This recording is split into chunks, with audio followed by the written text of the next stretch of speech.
Hello and good morning. Welcome to Blessed Abundance Oracle's morning messages and call-in reading show. I'm for Sean, and I'm just going to wait to see who comes in. Hi, Tamar. Can you hear me? I'm great. How are you?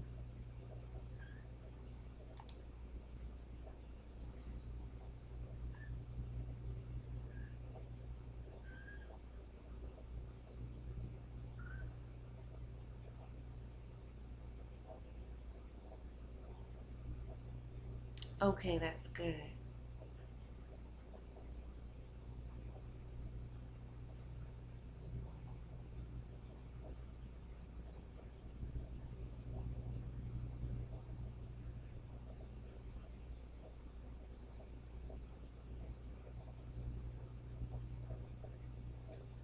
It looks like you're going to be the first one here this morning.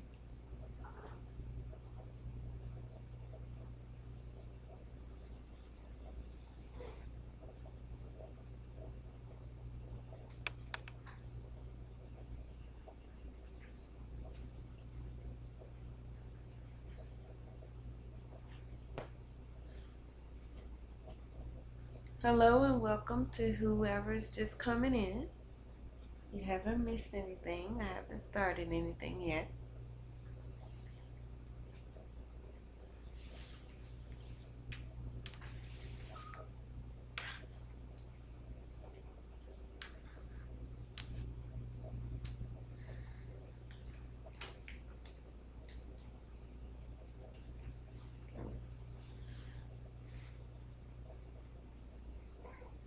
Thank you for the likes.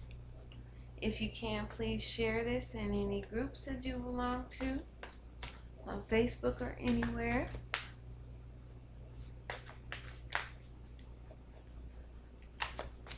Before I start, let me do a disclaimer. I do have cats. So if you hear any animals, that's what this is going to be. Okay? You'll probably be hearing my cats. Good morning, Hazel.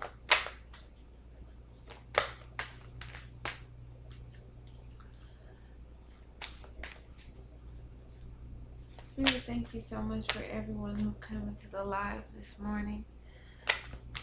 Please give me your collective message for everybody for today. Let us know what we should focus on, where our hearts and minds should be. I thank you very much for this message, and I hope that it is well received and that it works for the good of all who hear it. Thank you, Spirit.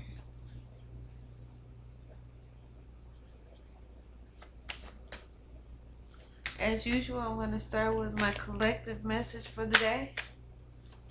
Let's see what we get. All right.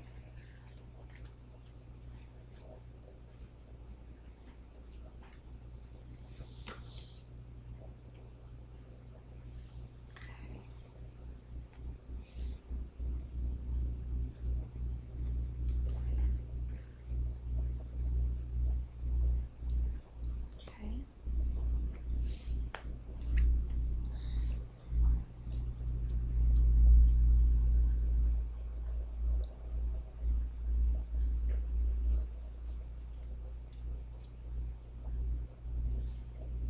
Okay.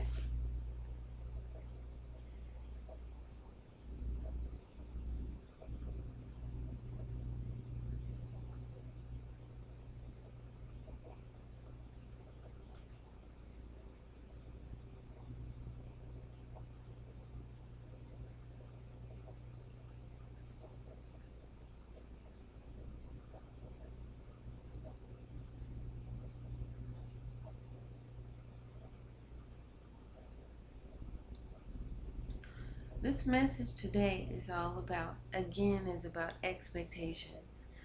Hi, Sweta. Because the first card out was the Six of Pentacles. And the Six of Pentacles is about someone using their power to manipulate someone else. It's about someone making promises to someone. Okay. And in this particular incident, it's talking about relationships. Because the someone that you're making the promises to is the Page of Wands. And the Page of Wands is someone who you can have under your thumb, because they're still trying to figure out where they're trying to go and what they're trying to do. And this happens in a relationship, particularly when you're trying to get someone to stay with you and you're limiting their options and keeping them from seeing things in a new perspective. This is talking about controlling relationships. People that use their power and their ability to control someone to their advantage, to keep that person in a relationship that may be hurting them, that may be limiting them, that may put them in a position where they're always trying to move or trying to do something, but they're under the control of the person that they're in the relationship with. They may be holding you back for emotional reasons, financial reasons, psychological reasons, but they are doing it because in holding you back, they get what they need and they get what they want. Hello, Michelle. But you may not get what you need or get what you want, because in an incident where you're dealing with someone that's controlling or narcissistic, it's not about you. It's all about them.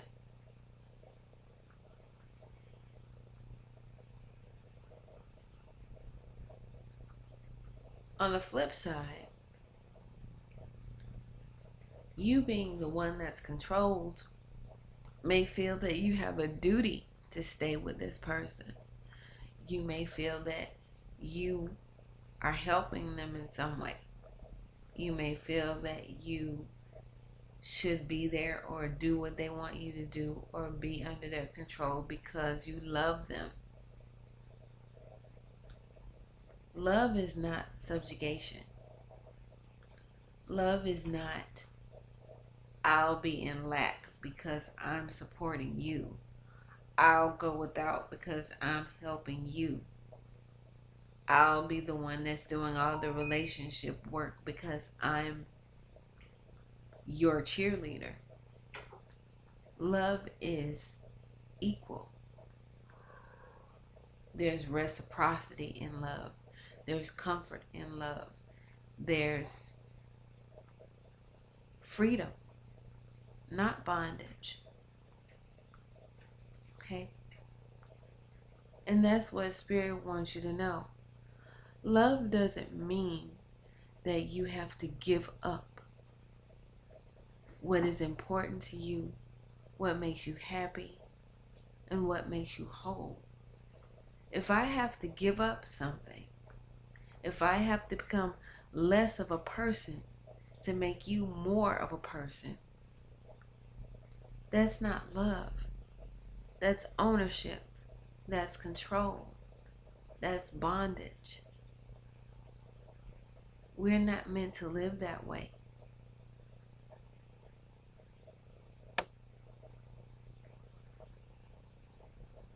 We're not meant to live in bondage to anyone. We're not meant to live in fear of anyone. We're not meant to be lesser than anyone. And if you're in a relationship where these are the tenets of how you relate to the other person, you're not in a relationship.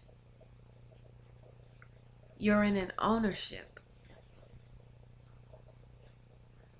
So when you look at your life, when you look at your relationships, when you look at the way that you love, ask yourself, am I truly in a relationship or am I in an ownership? And if you're in an ownership versus a relationship, find out what you can do to either change the situation or get out.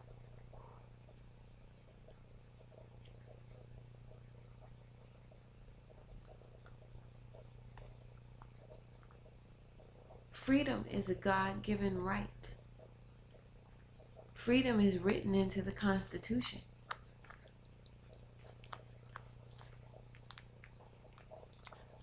You were born free.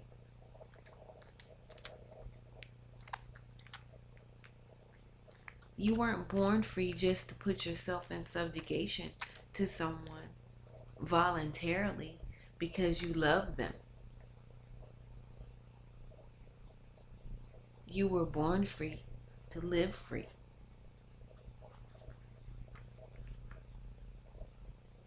To love free. To express yourself freely. To know who you are. To be appreciated. To be cherished. Not to be devalued. Not to be criticized.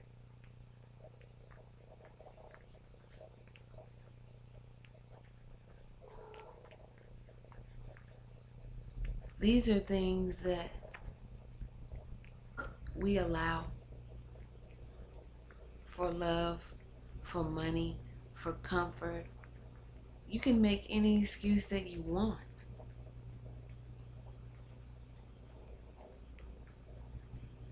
But if, for any reason, any of what I'm saying rings true, look at your life and figure out why you're selling yourself short. Is what you're getting in return worth the price that you have to pay in order to get it?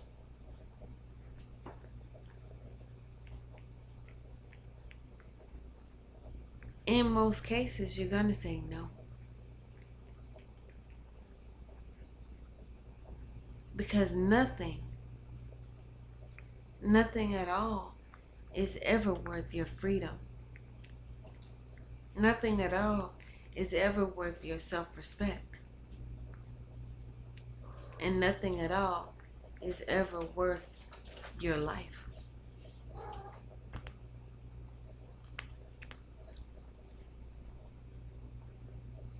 Okay, beloveds, that's your message for the day. I hope that it rings true for someone. I hope that it's a help to someone.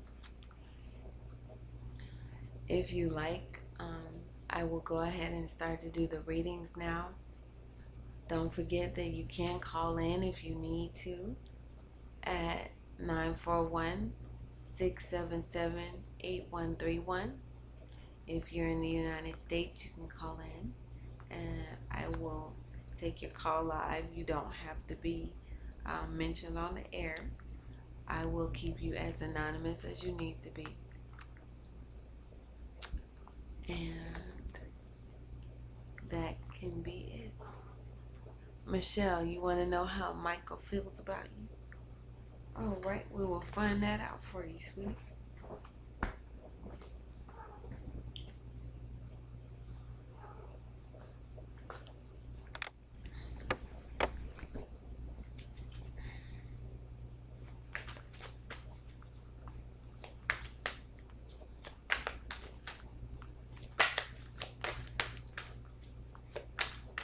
Spirit, please cover Michelle's reading.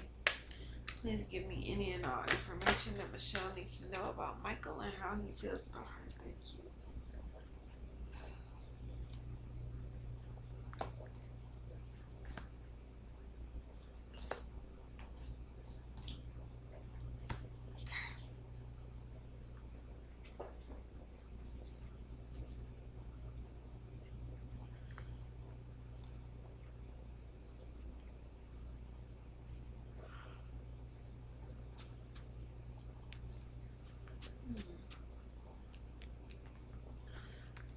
Michelle, this feels new with Michael. Okay, you have the Ace of Wands, which is something new that's starting. But there are some things that aren't being said with the Seven of Wands here. Okay, he is romantically interested in you. Okay, with this Knight of Cups. But he's waiting with the Four of Swords. He's waiting for an opportunity, hun. Okay? He's waiting for an opportunity.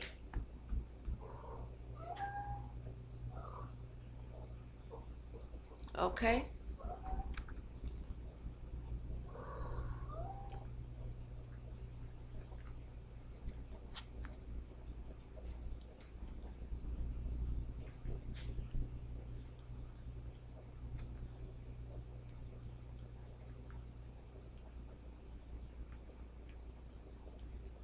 Okay.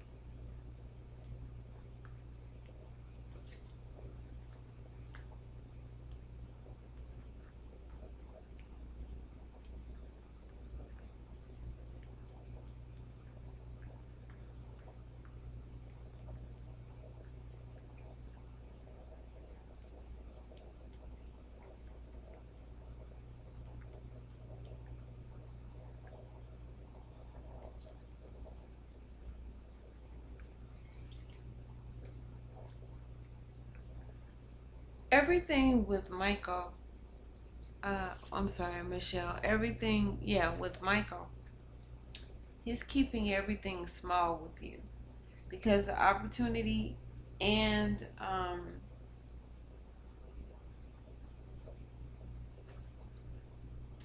the opportunity was a page. So it's something that's new. Okay? It's like he wants to do a do-over, or he's waiting for something, for a chance to, since you said that it isn't new, he's waiting for a chance to do something new. But the opportunity that he has is a page. It's like he's working something out in his mind, whether or not he wants to offer you something or something. Because there's an offer that he's considering, but he's just waiting. And he's not really communicating with you about it. Okay?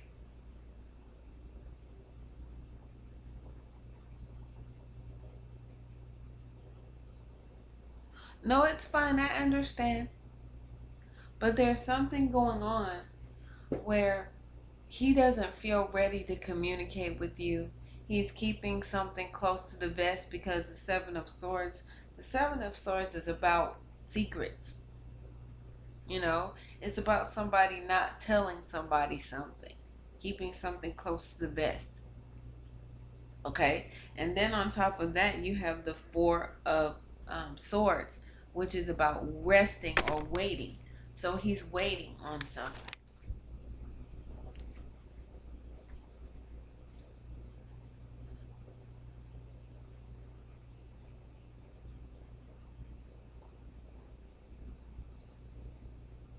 Okay, he may feel that what he has to offer you isn't enough because that page of Pentacles is about, something that being offered that's either new or not enough. Okay, but the first card out was um, the Ace of Wands, and wands are about making a new start. It's about, you know, trying to do something different. So maybe he's deciding, do I want to make a go of this? Do I want to do something new? Maybe he's in between. Maybe he's on the fence about something. You see?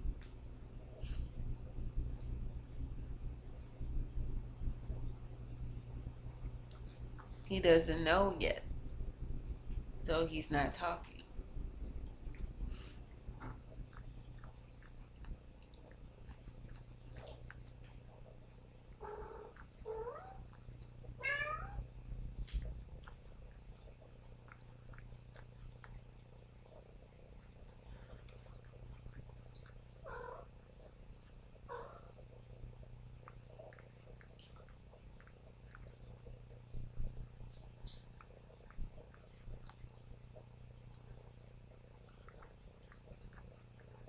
Okay. Tamar, you ask what business you're going to likely prosper in, sweetheart. Okay?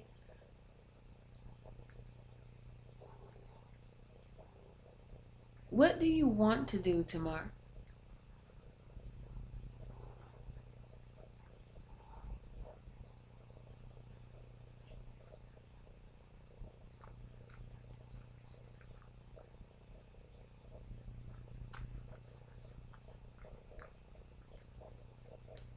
What do you want to do, dear heart?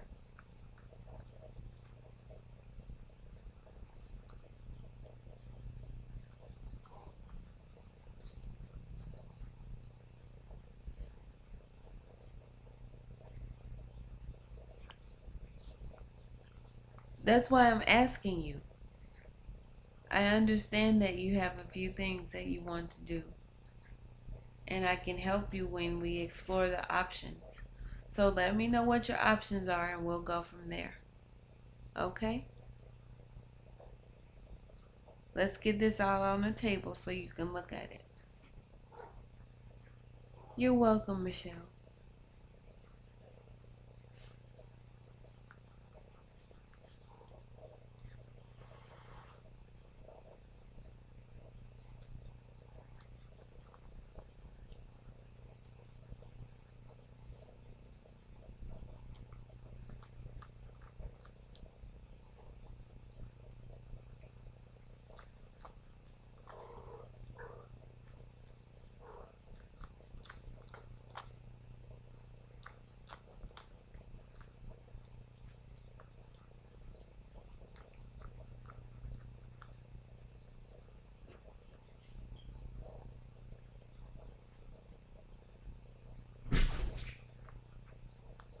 Okay. Hazel, I got you. We're going to look at that in a minute.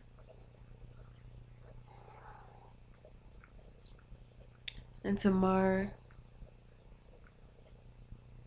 most likely women's products like beauty and clothes, also electronics.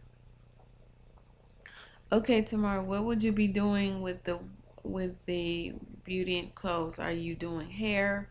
Are you selling clothes? And what are you doing in electronics, sweetie?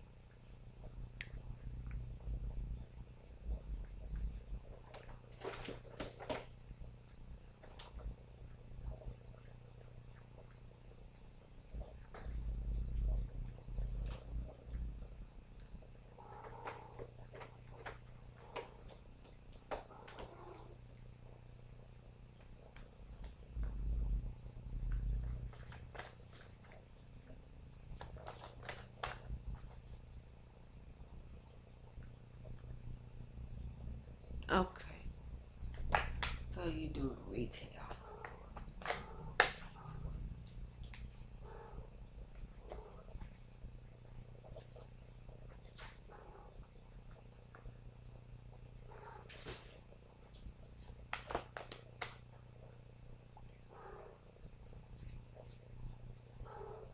Okay. Would you be selling them tomorrow, the cell phones and laptops and cameras?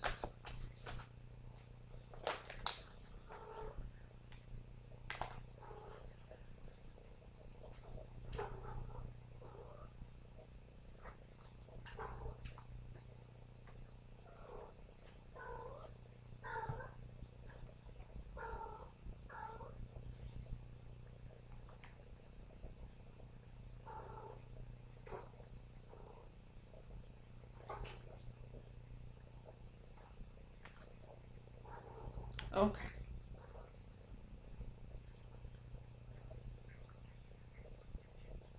All right.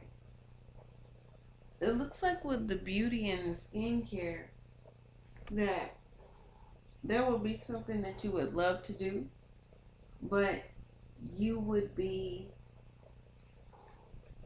working for yourself doing that.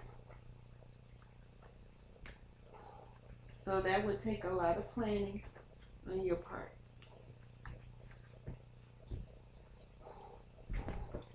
Okay?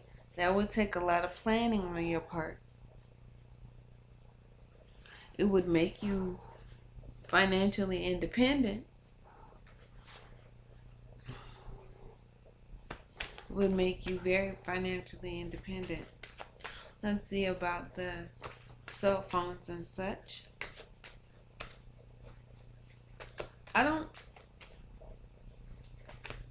I'm not seeing that you would like the cell phones as much as the beauty.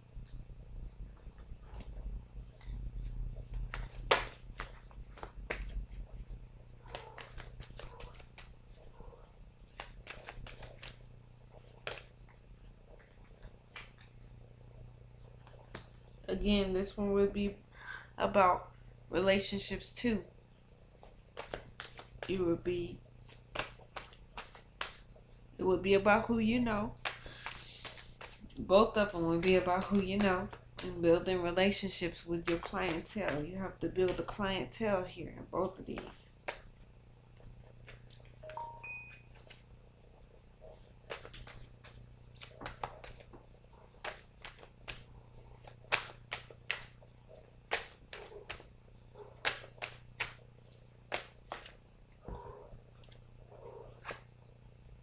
Yeah. This one will require more thought. This one will require more knowledge than the beauty retail and the clothes.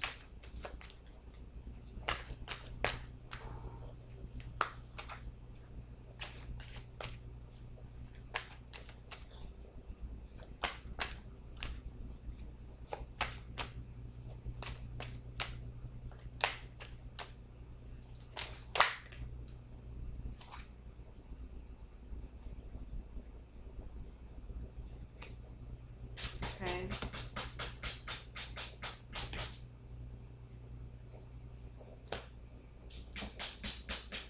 Mm-hmm.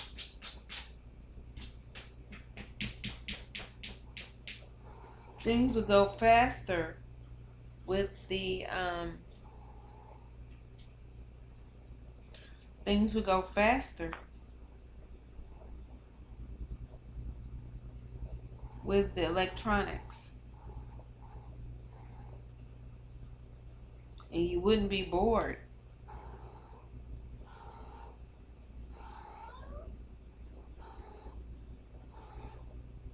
Yeah, things would go faster with the electronics, and you wouldn't be bored. You wouldn't have to wait on anything to happen with that. Mhm. This is more of a straight shot thing, but I'm feeling that you would like the beauty more.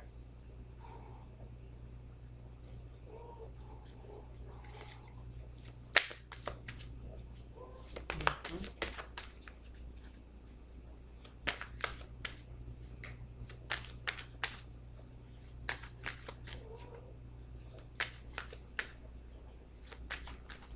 Yeah. Mhm.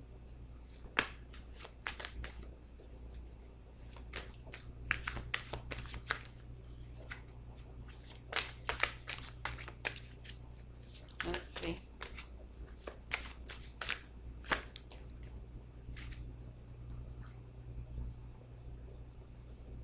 But then you would grow to love the electronics too, because it's a challenge for you.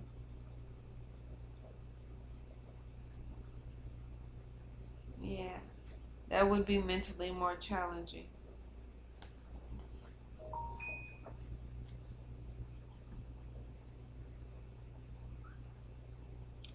Cars? Hold on. Let's look at the cars tomorrow. Hold on.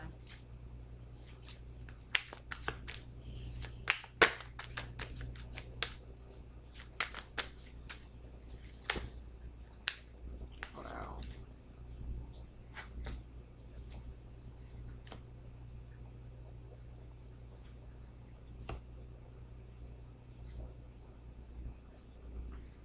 Mm.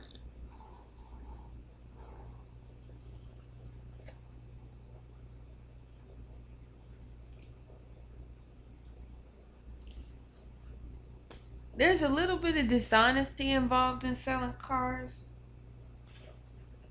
although it would make you stable.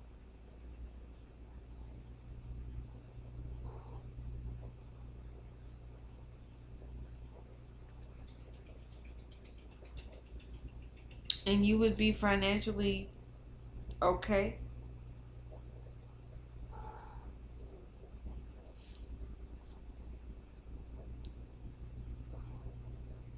But the growth wouldn't be. With cars, it's kind of hit or miss.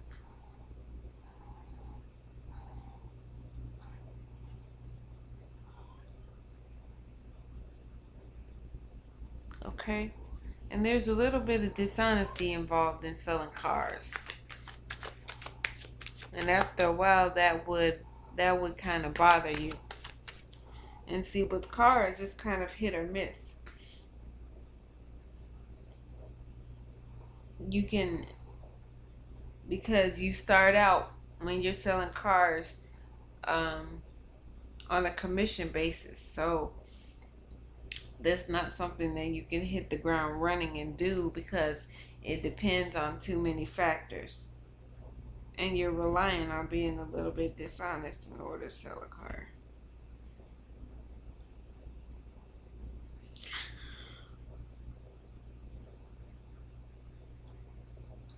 Although it will work out in the end, there's some stuff that you have to do in order to get there. Okay? Whereas, I don't see any sort of dilemmas like that in selling clothes or selling electronics. Okay? But when it comes to selling clothes, that's something that you're going to be comfortable doing right off the bat, and you will make money because it's something that you're comfortable in. With the selling of the computers and electronics, that's going to be a lot more mentally challenging because, as you said, it's a field that you don't know. But it can be, lucrative and satisfying as well.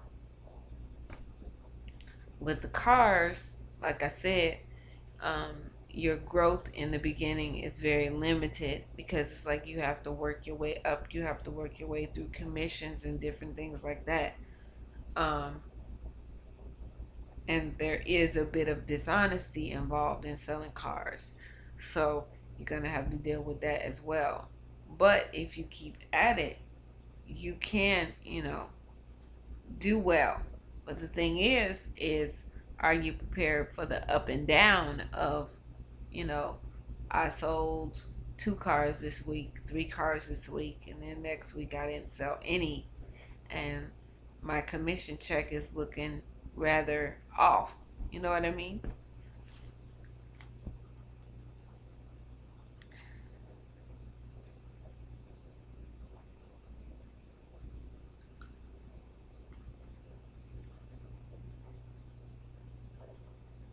Did that give you any clarity, Tamar?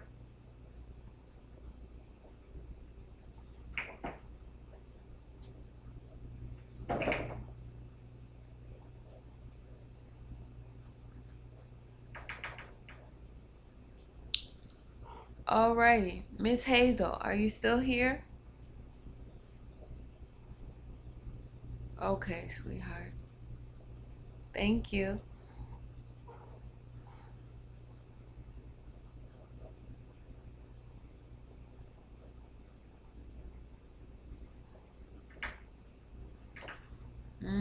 Okay.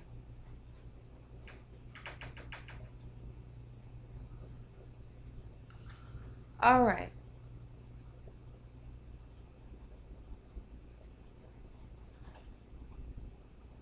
Now that's where you get the wish fulfilled in, because that could be very fulfilling, but you will be dealing with a lot of shady characters when you deal with cars, because you're not sure what you're getting until you get under the hood. Now, Miss Hazel,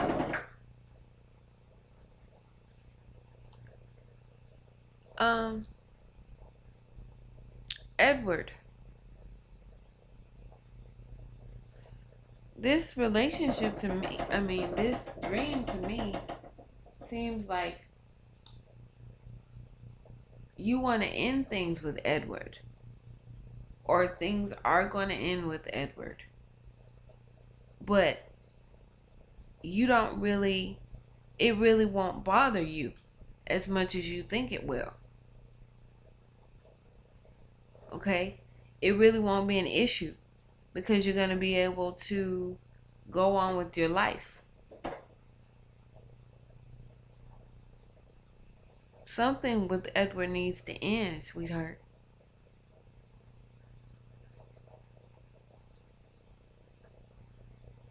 And it really won't bother you as much as you think it will.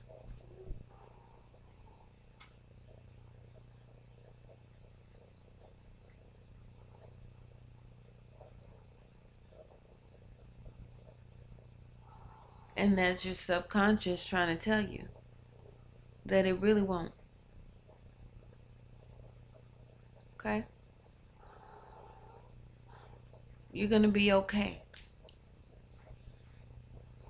You're holding on to something and someone who doesn't serve you. Okay?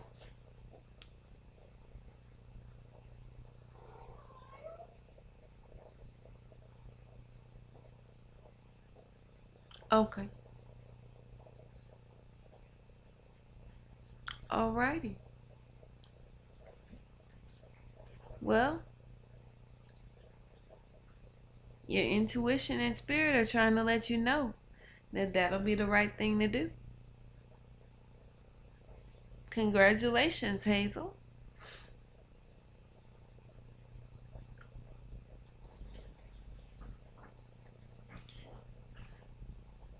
Alright, you guys. Does anybody have any topics that they want to discuss?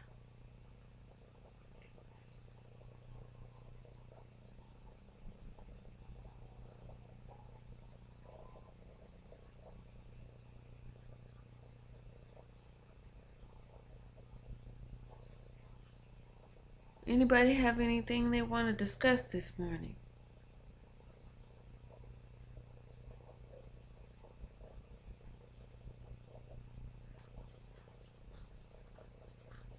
Okay. What about spiritual growth do you want to discuss?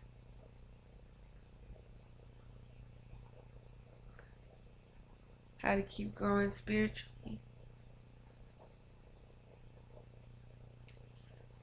Well, that's kind of a broad topic, because what do you mean by that? Do you mean that you want to learn more? Do you mean that you want to be open spiritually to more experiences? What does that mean?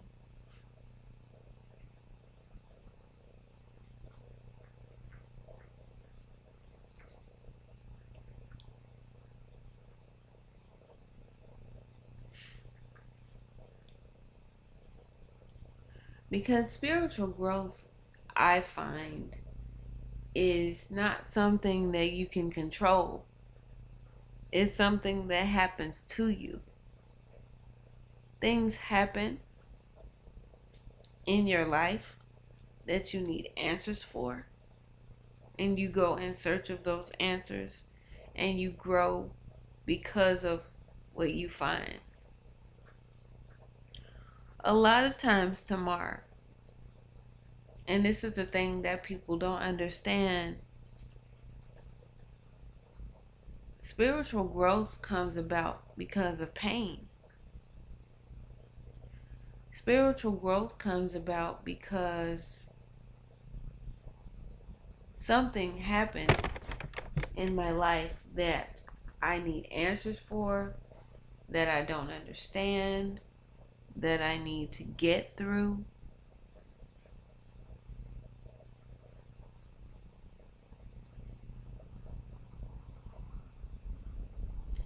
And you turn to spirit, you turn to God, source, Jesus.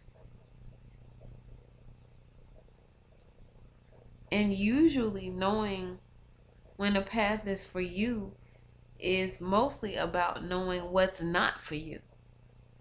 That most of the time is a lot of trial and error. You know, you try something, okay, this doesn't work. You try something else, okay, this doesn't work. You try something else, okay, this works. Okay, but you have to come to that conclusion on your own. And that also results in you growing spiritually, because when you try different things and you figure out what doesn't work and you figure out why it doesn't work, you also gain knowledge. Okay, you learn about um, one path versus another. You learn about what on that path works for you and what on that path doesn't work for you. Let me give you an example. Okay, I was not always who I am now spiritually, Tamar. Okay, I have been everything. I have studied with Jehovah's Witnesses. I have lived in a convent. I have been Catholic. I have been Baptist. I have been Pentecostal. Okay? And because I studied with those faiths, because I was a part of those faiths, I realized that those faiths in themselves are not for me. I respect them, yes. A lot of the teachings I have taken with me to incorporate into what I do now. But in order for me to understand what path was for me, I had to first find out what paths were not for me and why. Does that make sense to you?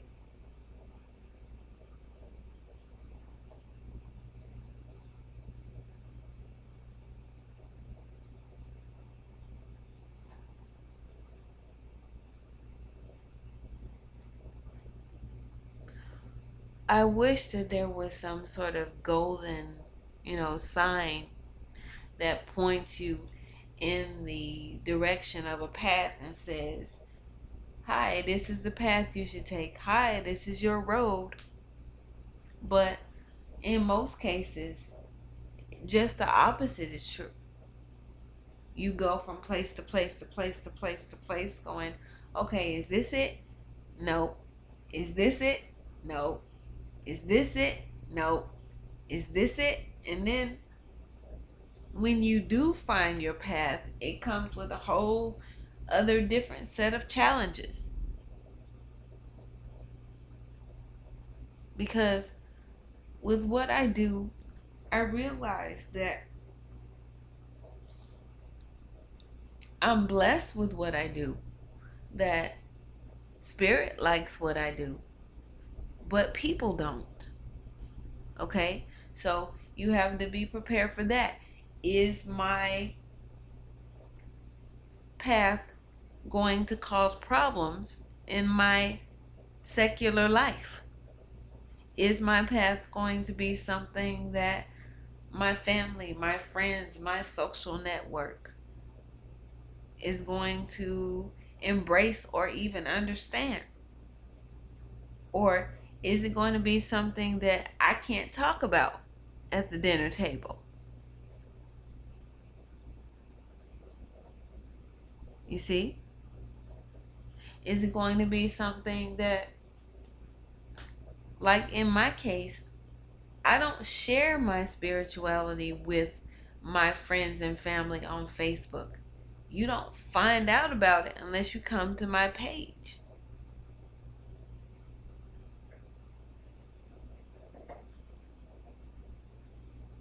You know?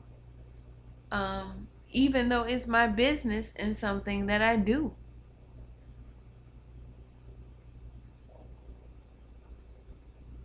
Does that mean that I'm ashamed of it? No. But it does mean that I don't want the negativity that comes from people who don't understand or don't agree with what I do. And if that's the case, Tamar, you have every right to protect yourself. Okay? You do. You have every right to protect yourself.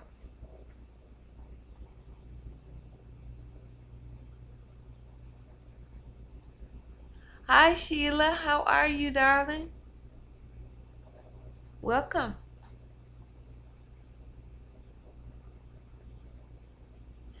The thing also, Tamar, that I have come to understand is that for people who do not understand what you do or do not agree with what you do, you do not owe them an explanation. You do not have to justify what you do spiritually, who you are spiritually, where you're going spiritually. You don't have to justify that.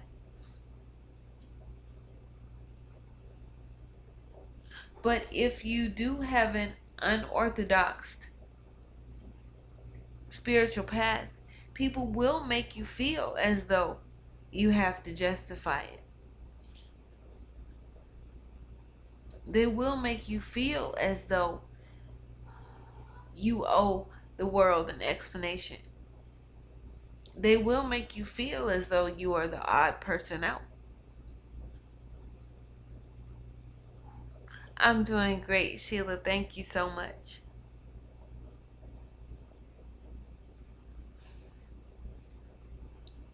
Okay? Spiritual growth is the most difficult growth that a person can experience.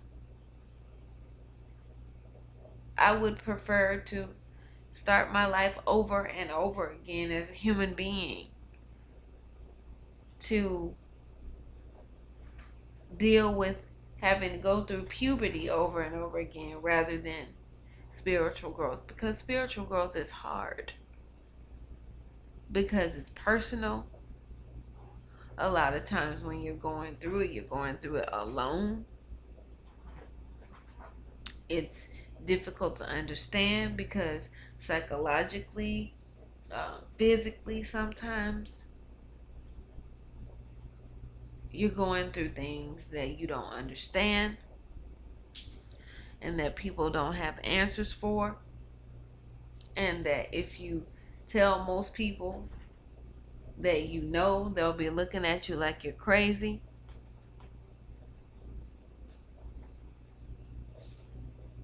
And that's part of why I tell people a lot of times when I do realize that they're going through spiritual growth, no, you're not crazy. Your intuition is telling you such and such a thing. No, you're not crazy because, you saw your aunt who died at the foot of the bed. No, you're not crazy because, you know, um,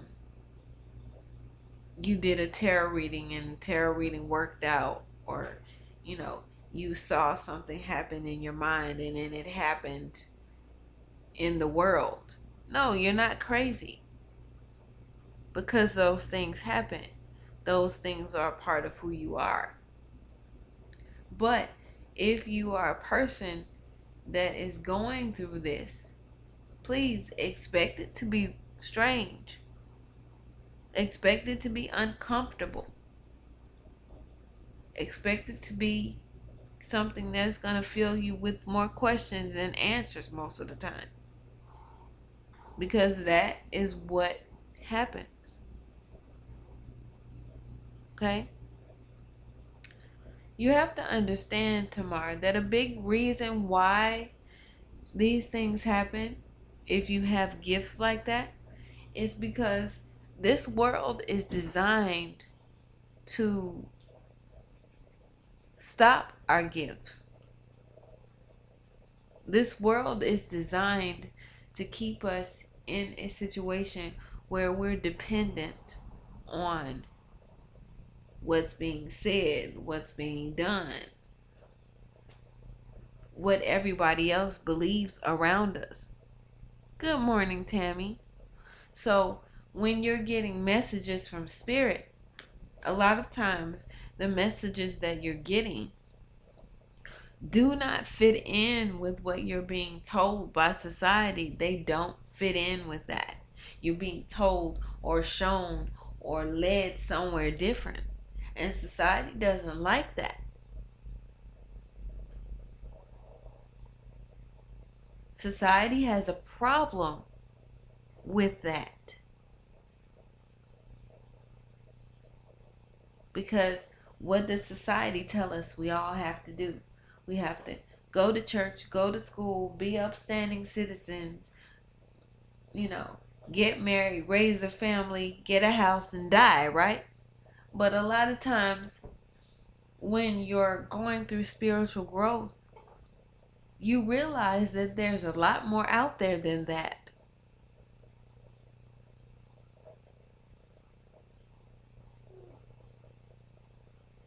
Exactly. If ghosts and spirits aren't real, why do they appear to me? Why do they tell me things that only they and the person that I'm talking to would know? Why do they do that if they aren't real? Because they are. Because when somebody dies, that energy does not die with them.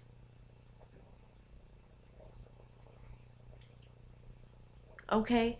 We are the strongest, most potent sources of energy created.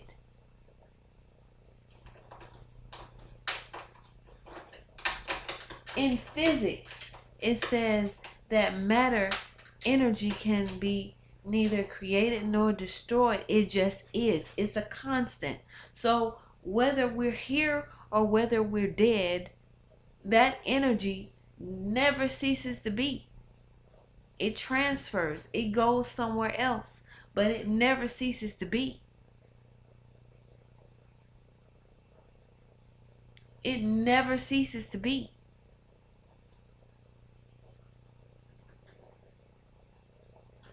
So telling me that ghosts and spirits don't exist, that makes no sense. Because the same people that are telling me that ghosts and spirits don't exist believe in God, and you're going to sit there and tell me that God is a spirit. So if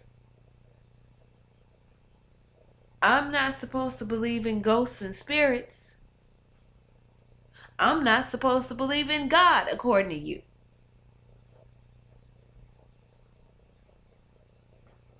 Because God is a spirit. I've never seen him. Have you seen him?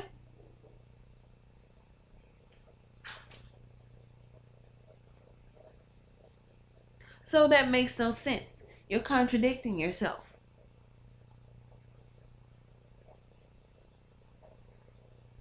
Okay? But yet I'm supposed to believe that when my Aunt Shirley died, she just died. She can't contact me anymore. She just died. Right? No. Not all spirits are bad. Just like not all people are bad. Okay? But, today's society would have you believe that if spirits are visiting you, you're being haunted. All spirits are here to haunt us and do, demonic things. No, that's not true.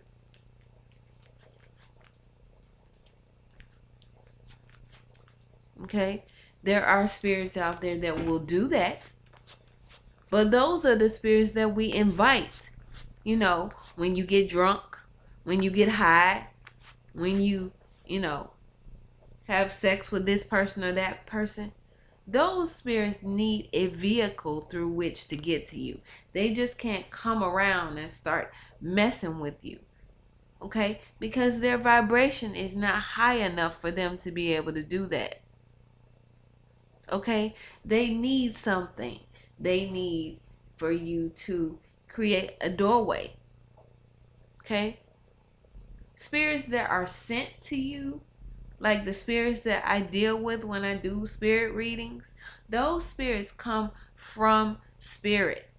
Okay? They are allowed to come to me as they are because their vibration is high enough to where they don't need a vehicle. I don't have to be drunk or high or anything like that, you know. But if it's a lower spirit, if it's something that's trying to get to me, because most lower spirits are trying to get to you because there's something that they want. They're trying to make you do something.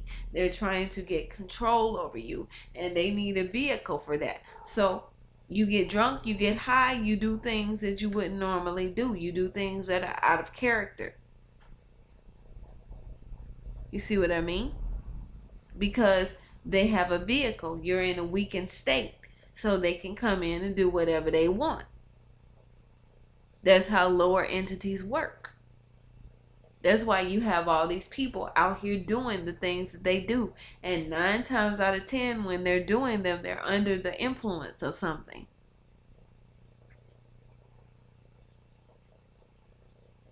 Greed. Okay, that's a vehicle. Jealousy, that's a vehicle. Anger, that's a vehicle.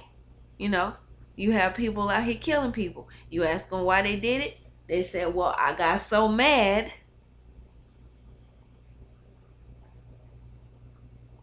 that I just killed her. I got jealous, so I did it. I got angry, so I did it. I had lust, so I did it. Okay? That's all vehicles. That's all reasons why. But see, we don't think about those things as being vehicles because we have been taught that, you know, those things can be controlled. You know, we don't see our emotions for the powerful vehicles that they are. Okay? Because we've been deconditioned. We've been desensitized to it. Because it happens so much. Oh, I just got so mad that I just lost control. You know? We don't think about that as the possession that it is. We just excuse it as being anger. Okay? We don't think about it. Because society has made things like that acceptable.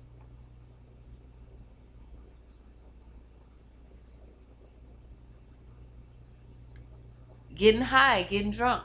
People will excuse it. They will say, oh, he or she has a problem. Yeah, they have a problem. And that problem has a demon attached to it.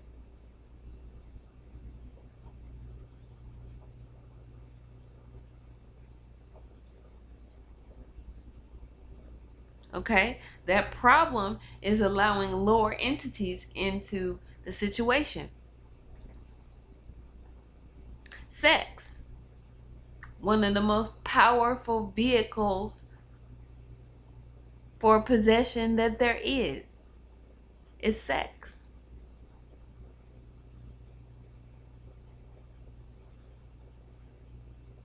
Okay? Why do you think that there's so much disease? Because disease, pestilence, okay? We have lower entities that want to spread disease. They want to spread pestilence. How do you do it? Through sex. There's nothing wrong with the act of sex in itself. But when you're around here having sex with this person and this person and this person and this person, you're sharing your consciousness with all these different people. You're sharing your body with all these different people, and you're a portal. And you've had sex with this person, and then you've had sex with that person, and then you've had sex with this person, and you've had sex with everybody that they've had sex with. And one of those people just happens to have a disease. Guess what? That lower entity has made its way in and down the chain. So here we go. Because they take things that are benign and they use them for their own purposes.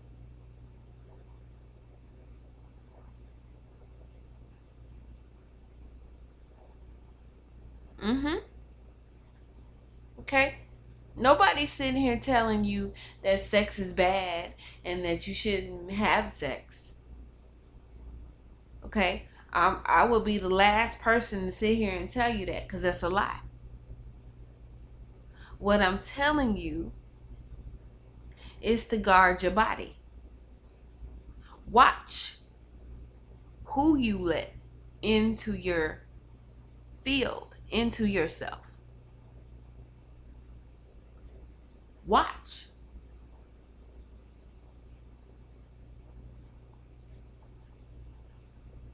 Okay?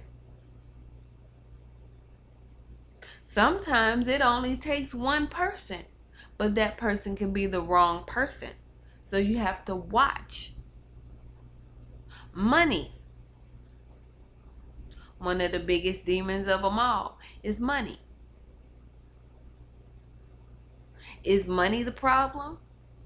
Or is it the fact that people make money God?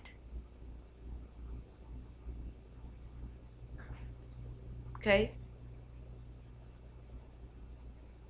You don't put "in God we trust" on your money. Because when you put "in God we trust" on your money, you're making your money God. Every time you look down at that dollar bill and it says "in God we trust," you're not thinking about God when you're looking at that money. That's making money your God. Because ask any rich person, they'll trust the money before they trust God, because the money is going to get them what they want quickly. So what does that mean? Money has then become your God, right?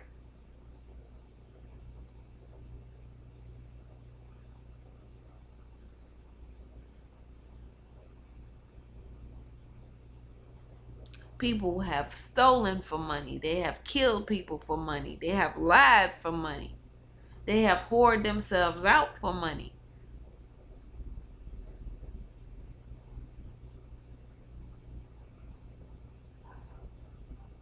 Because money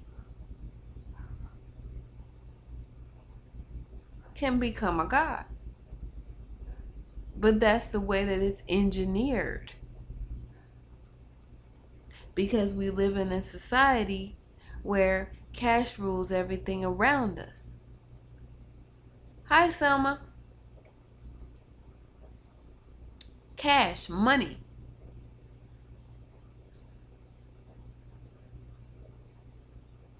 Look at the Kardashians.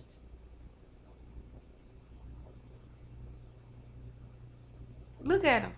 They can do anything they want. Why? They have money.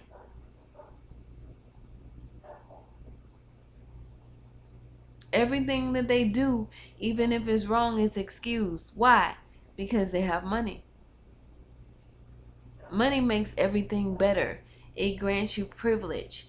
It grants you a pass. It makes people look at you a certain way.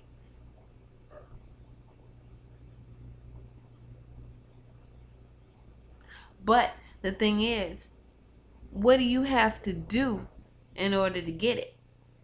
What do you have to give up? What part of your soul do you have to sell in order to get it?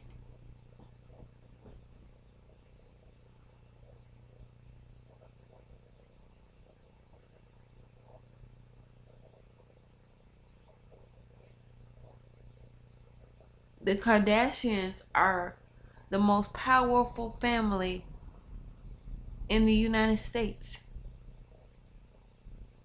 because they have fame and money. What are they famous for? Well, Kim Kardashian is famous for being a whore. That's what she's famous for. That's how she made her money.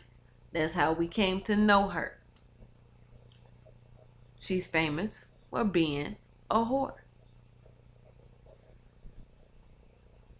Her mama is famous for being her pimp.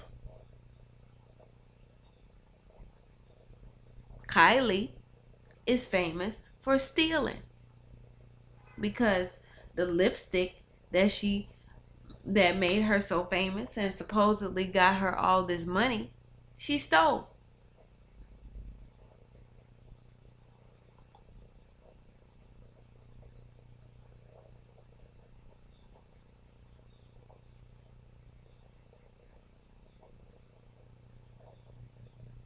The fame that they have comes from them stealing stuff from other people and making it their own. Okay? And then they sold themselves. They sold themselves to the public. They said, "We are the Kardashians. Please buy us." We put everything that we do in the public. We are for sale. That's how they got their money. That's how they got their money. They had to sell themselves. And they continually sell themselves. And now they sell their kids.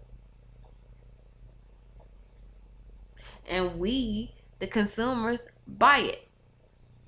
They're their own product.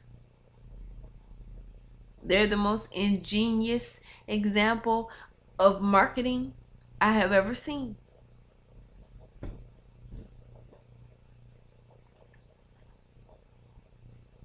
Although now it has gotten to the point that we don't even know what the hell they're selling. We just keep buying it, don't we? Because every time you turn around, there they are. And we just keep buying it.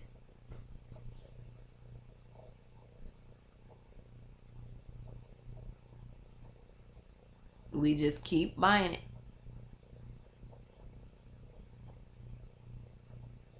Okay? Because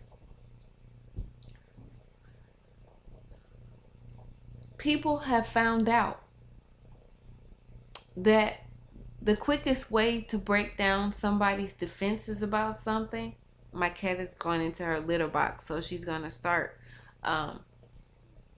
scratching in a minute. I'm warning you. The quickest way to break down somebody's defenses about something is to inundate somebody with it. Okay?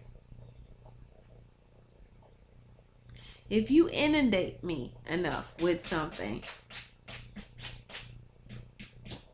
I'm going to become desensitized to it. It's going to become normal to me. So, if you inundate me with nonsense, I'm going to become desensitized to it. It's going to become normal. So, even though we know what the Kardashians do, we don't care because we've been so exposed to it that it's normal.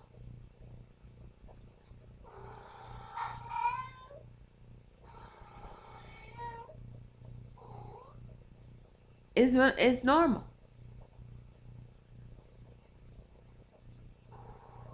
Okay?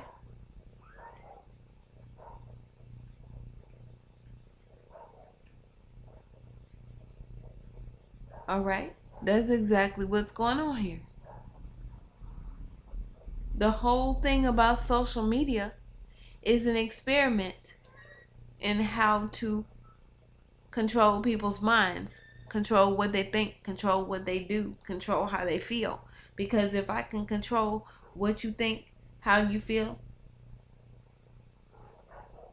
and what you believe, I can control you.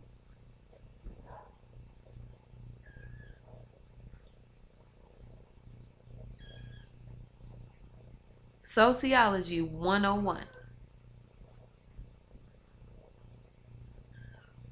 That's why spiritual growth is so painful. It all goes back around. Because when somebody grows spiritually, they break the bonds of that control and they're no longer able to be controlled because they see things for what they are. The spiritual growth that Tamara is talking about, you outgrow those bonds and those constraints that society puts on you, and you're able to see behind them, and that's painful.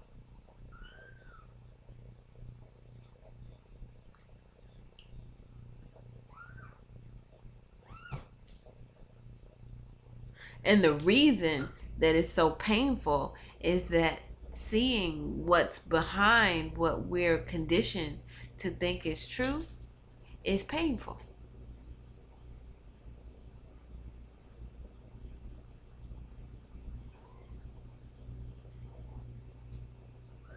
There's a comfort in being like everybody else. There's a comfort in believing what everybody else believes. And when you don't do it anymore, because you can't do it anymore, because you know that something else is true, that makes you the odd man out.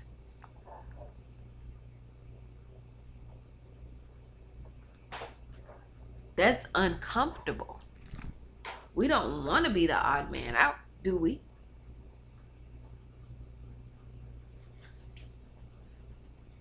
But that is what spiritual growth is. It's becoming the odd man out.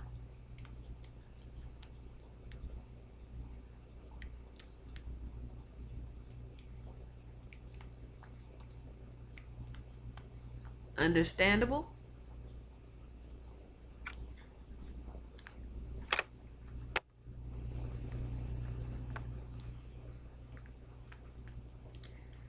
It got kind of quiet in here because the discussion got kind of deep. So, um,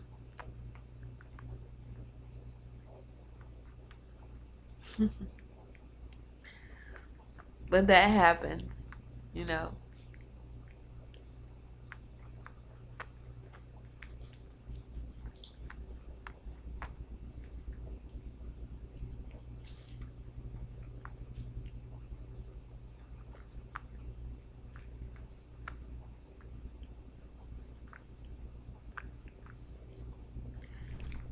But that's what it's all about. Thank you, Selma. That's what it's all about. It's all related.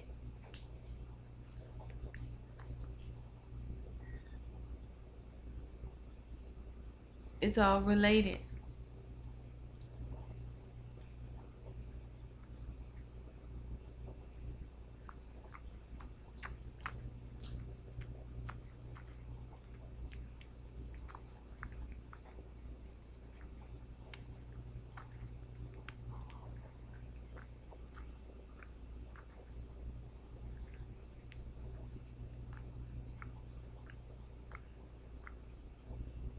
It is part of our journey as humans. It's the biggest part of our journey as humans. Is learning how to navigate the world.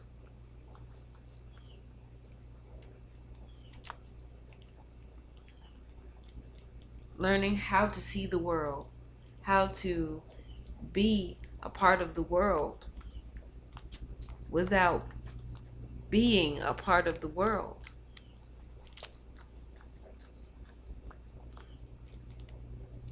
Knowing what to take and what to leave behind. All the cats are here. They're just quiet today. Luckily.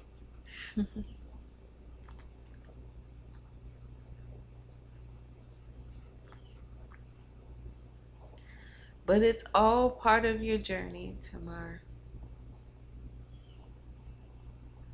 And the journey never ends. It never gets to a point where you've learned everything that you need to learn. You're always going to be learning and changing and evolving.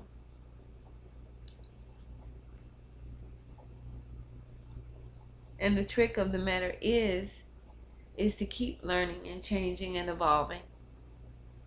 And never get to the point where you think that you know everything. Never get to the point spiritually where you can't be taught anything else. Because you know everything. Because spirituality is so vast and so complicated and so complex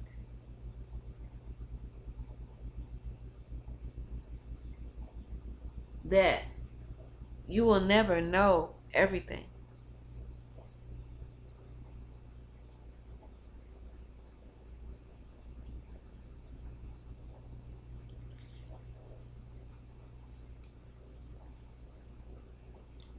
$44.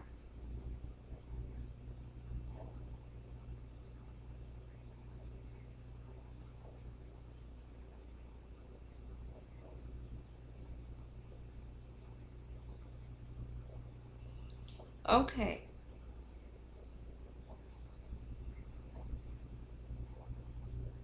I pulled this up in Google about the number 44.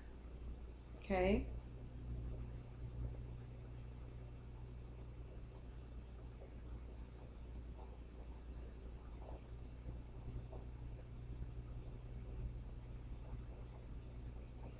The angel number 44 represents the amplified energy and symbolism of the number 4.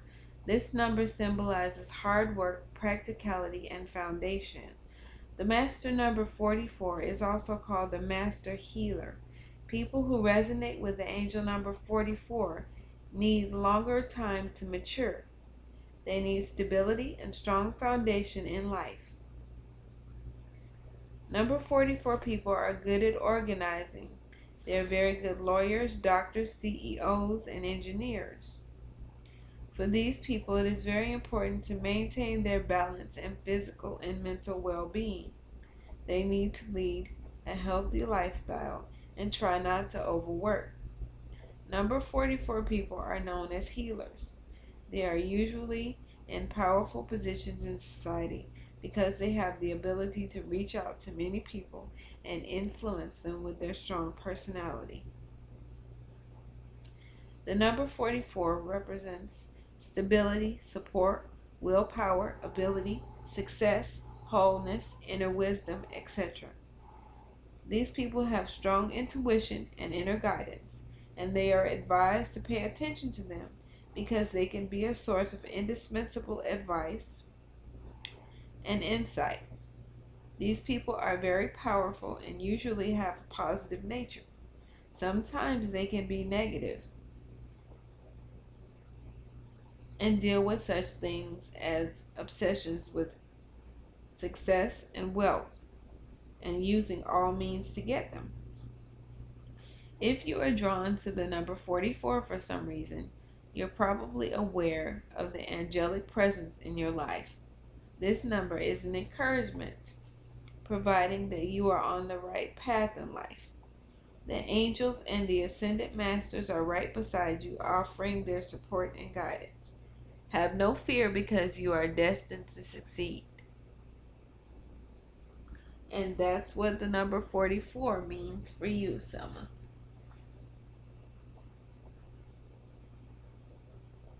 Okay? That's what the number 44 means. It's about stability and foundation and about building. You're building something. Okay?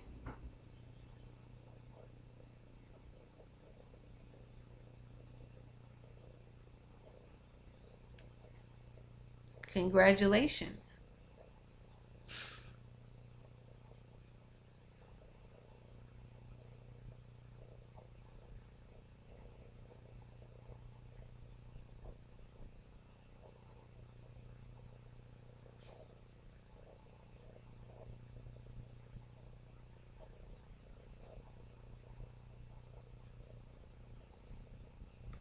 That came from angelnumber.org on Google.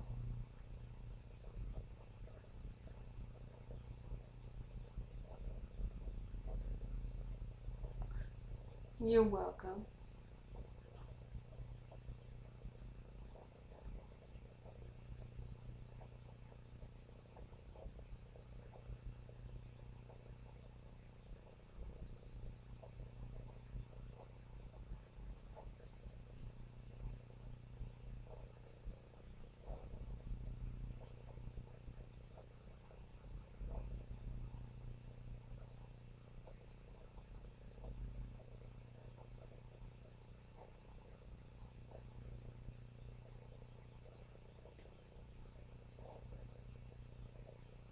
Thank you, Selma. Thank you so much.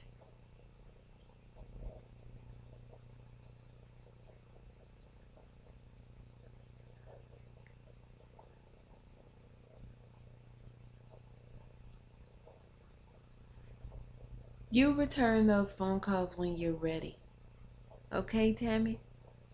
If you ignore them, you're not ready to talk to him.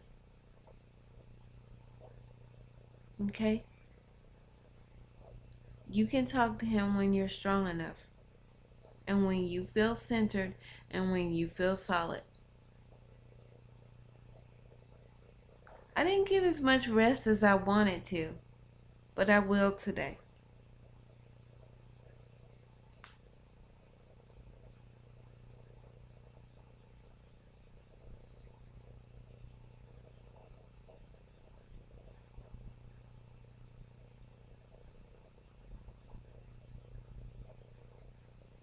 Tammy, you don't have to rush to talk to him. If you don't feel up to talking to him, don't do it.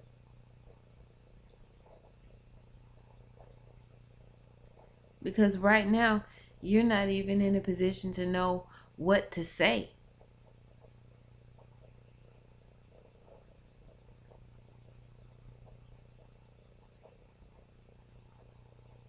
You'll talk to him soon when you feel grounded. It's going to be fine. Okay?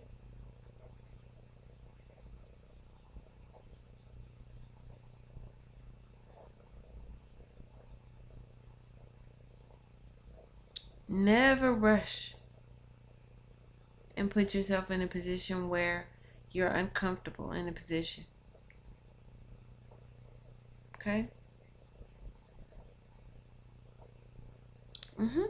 It makes sense. You're not ready. You're not ready.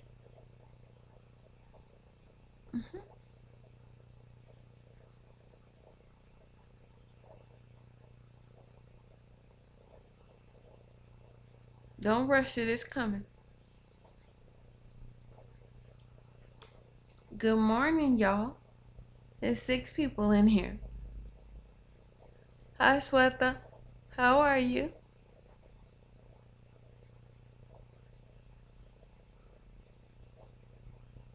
Thank you for coming in this morning.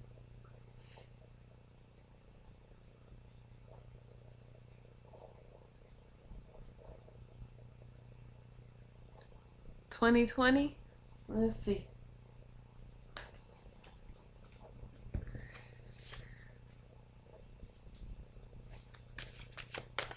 Happy New Year, Sweta.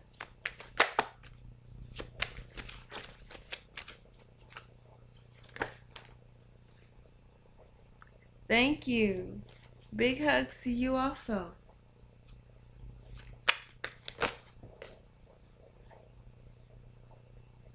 Okay.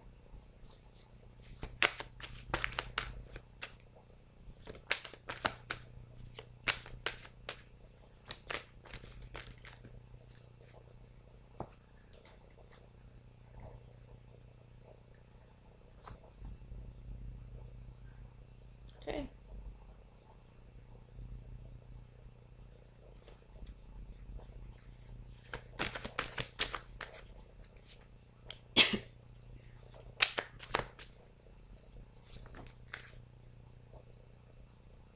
Okay.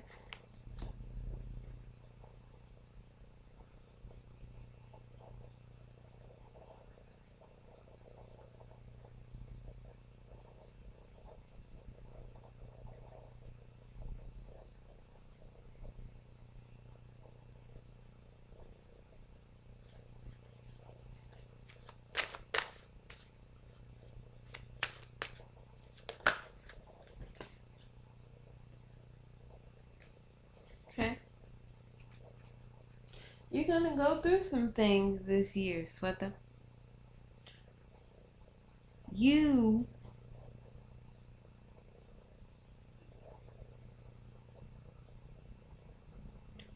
are cutting a lot of things out of your life. Okay? You're making some big decisions about how you want to live your life and the direction of your life. And it's not going to be easy to let go of these things. Okay? You're doing this for mental clarity.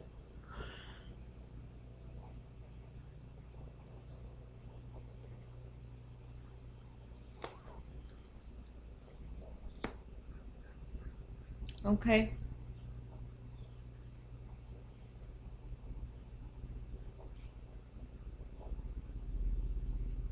You're trying to gain control over your life and some balance. So you're saying goodbye to a lot of things that don't help that. And it may feel like you're losing things, but you're not. Okay? It may feel like things aren't working. It may feel like things are grinding to a halt, but they're not.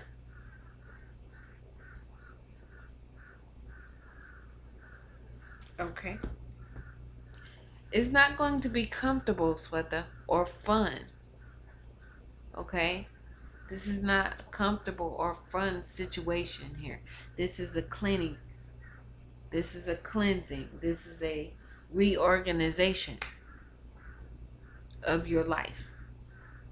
It's a reordering of things. So that is going to be difficult. Okay? So stick in there and do what you need to do because it will pay off. And contrary to what it may feel like, you're not losing anything. You're gaining things. Okay?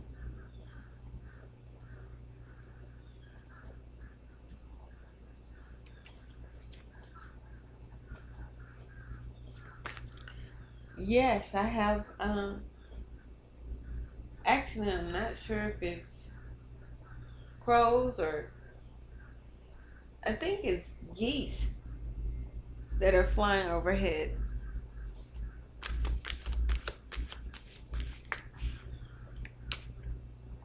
You're welcome, Sweta.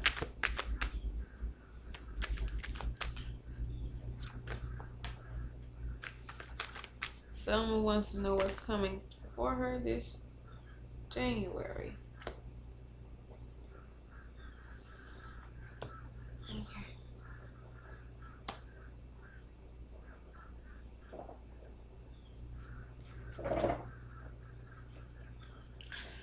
January is going to be quiet for you, Selma. Okay? You're going to be staying close to home, taking care of matters that are important to you close to home.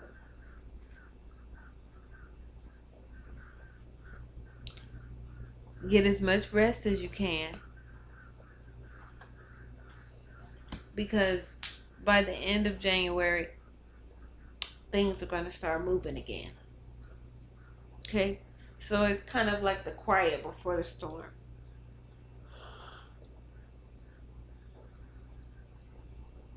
So enjoy that. Okay? Enjoy it, Selma. Okay? Enjoy that quiet. Enjoy being home. Enjoy dealing with things that are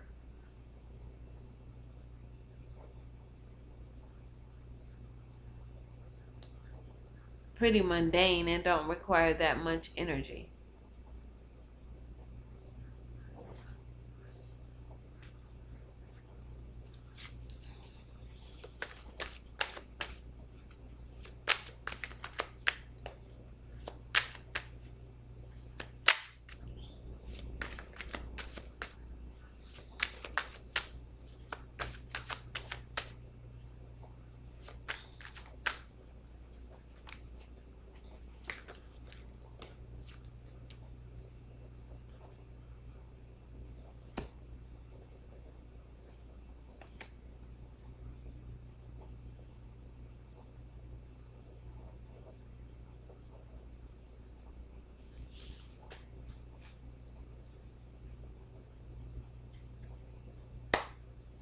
The things that are keeping you up at night and the things that you worry about are coming. The things that you feel will stop you from getting what you want, they're coming. But they're not here yet. Okay? This is a break. The things that you have to fight for, the things that you have to be prepared for, they're coming. Okay? So don't look toward that yet. Just enjoy the quiet right now. Rest. Get your reserves together. Find out what your plan of attack is going to be. Strategize. But don't expend any energy toward those things that are not here. Okay? Don't stay up at night wandering and wondering and pondering and asking questions about things that you don't need to know the answers to yet.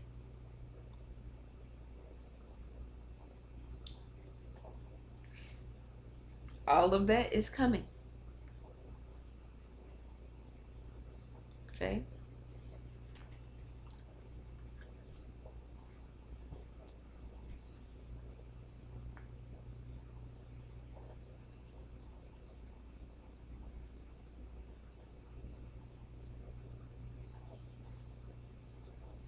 Is there anything else that anybody would like to discuss?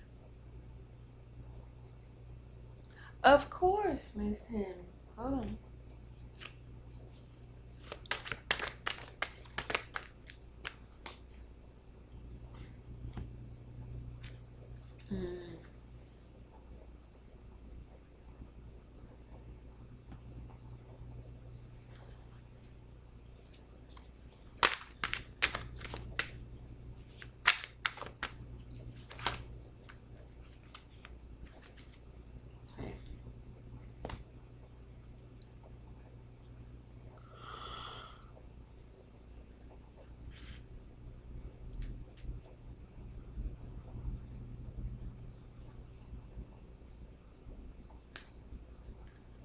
Miss Tammy, literally, I'm sitting here looking at the page of cups,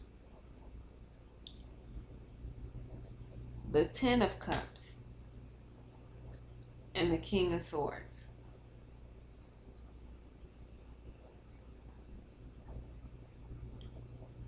Okay. The Page of Cups is about somebody who's emotionally immature. I'm sorry.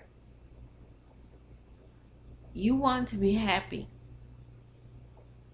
but you want to be happy with a person who is emotionally immature.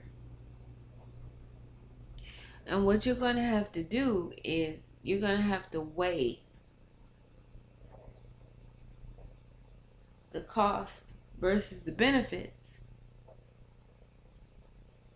and make a decision of whether or not to cut this person out or keep doing what you're doing.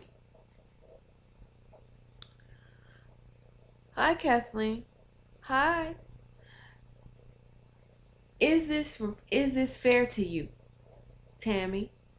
Okay? Because the King of Swords is all about justice and fairness. Is what you're going through fair to you?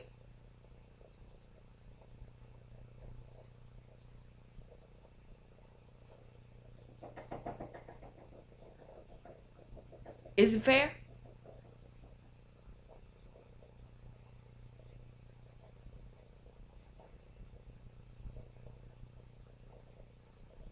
Okay.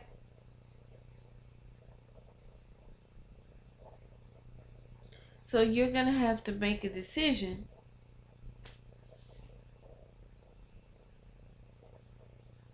about what you want to do.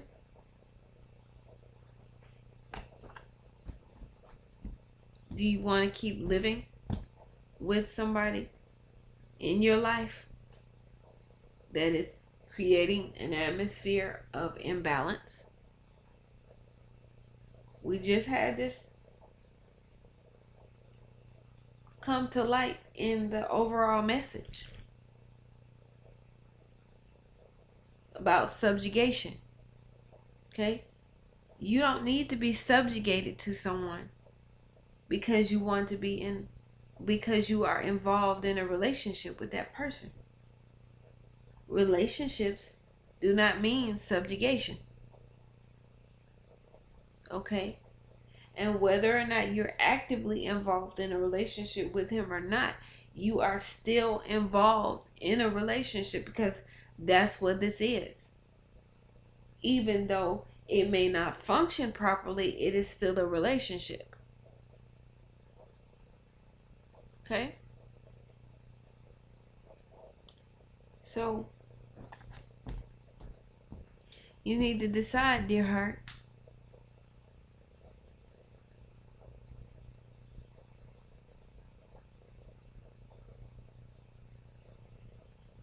You have to decide. Okay?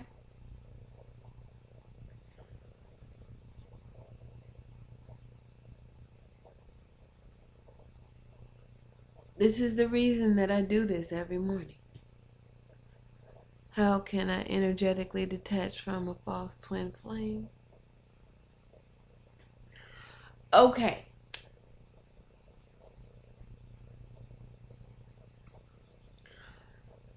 Kathleen, do you know the definition of a twin flame, dear heart?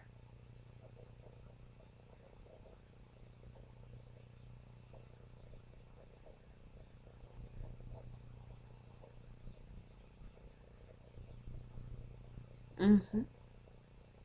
I understand, Tamar. Do you know the definition of a twin flame, dear?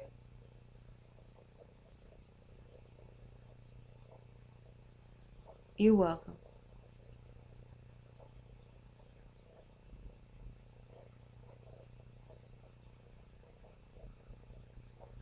Okay. Let me explain the definition of a twin flame to you. Okay? This is the definition of a twin flame. A twin flame is someone who exemplifies something in yourself that you do not acknowledge, or something that is underdeveloped in you. Okay? Like, if I'm someone that is very introverted, okay?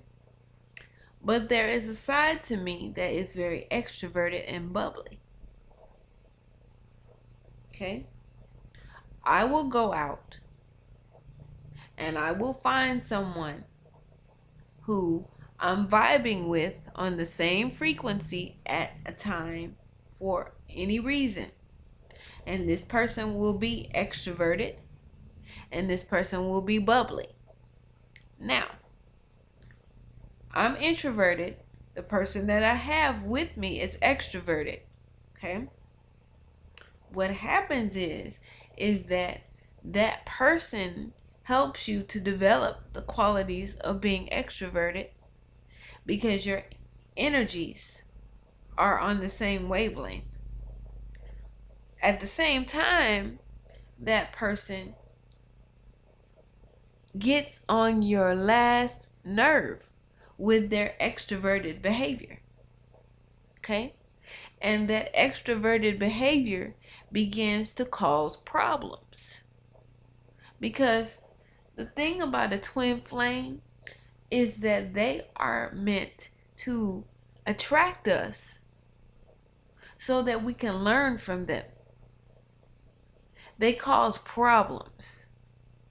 And if you don't learn fast enough, guess what? They're going to burn all your shit down. That's what a twin flame does. People have a tendency to say, oh, this person is my twin flame. Yeah. He's going to light up something in you. He's going to make you realize something. And if you don't realize it fast enough, guess what? He's going to burn all your shit down in the process. Because twin flames aren't meant for us to keep. They're meant for us to learn from and keep it moving. You don't hold fire in your hand, do you? When you light a match, you light the match, you light a candle, you light the stove, and then you get rid of it, right? Okay? A soulmate is somebody that you want to hold on to. A soulmate is somebody that you feel comfortable with.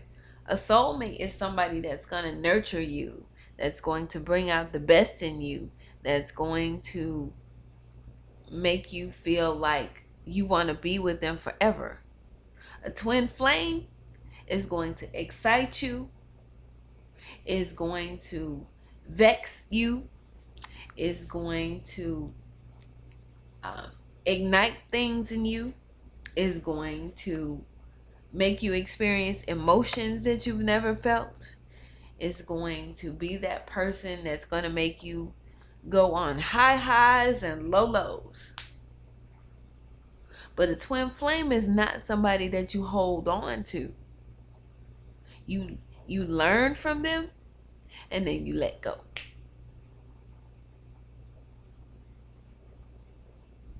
Because if you don't,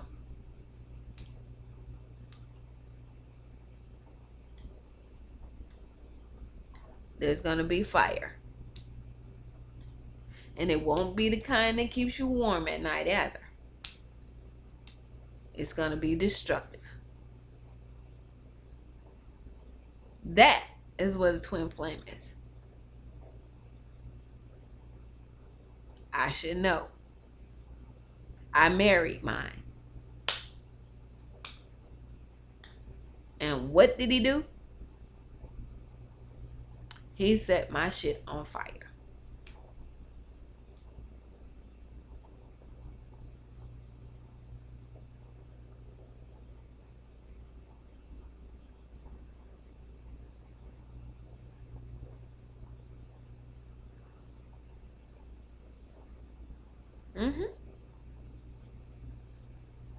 He was your twin flame. If he brought you to your knees and you sitting here saying, I'll never do that again, that's a twin flame. That's what it is. But he drew you in at first, right? Everything was all good at first. That's a twin flame, sweetie. That's it. That's it.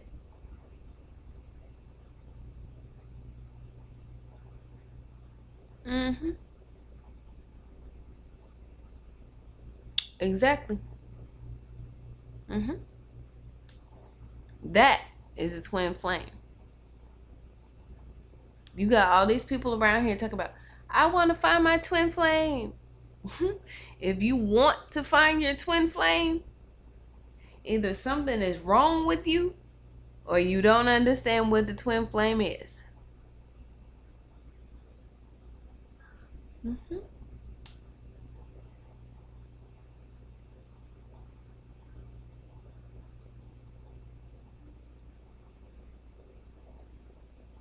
Either something is wrong with you if you want to find it,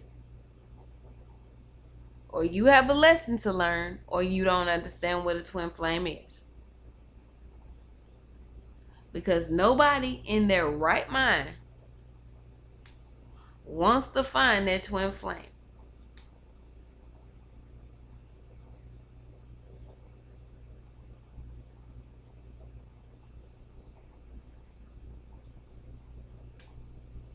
It's not something you want to do. It's something you will do for whatever reason. But you don't want to do it. Not if you know what a twin flame is. See?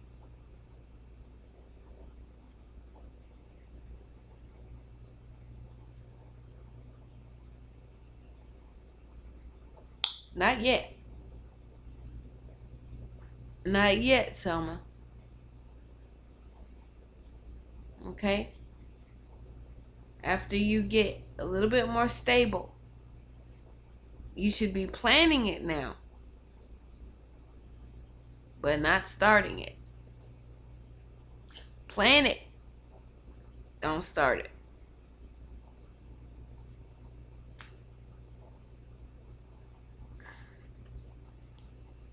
Okay?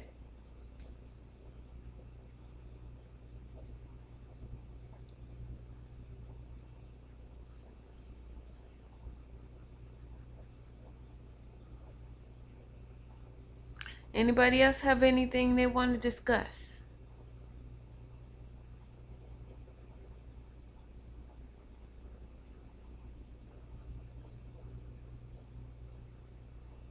You're welcome, Kathleen. You're welcome.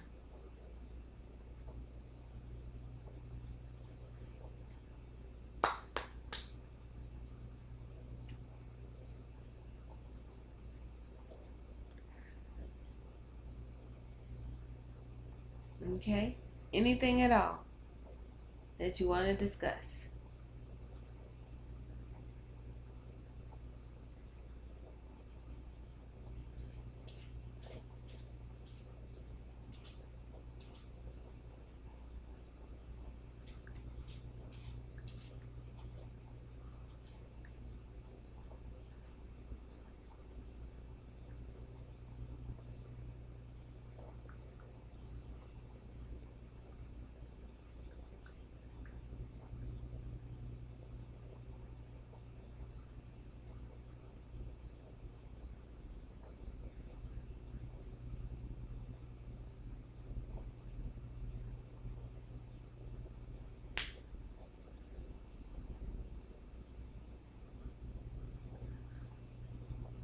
How do you release your twin flame?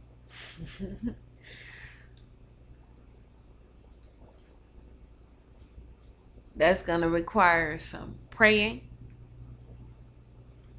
some meditation, a lot of crying,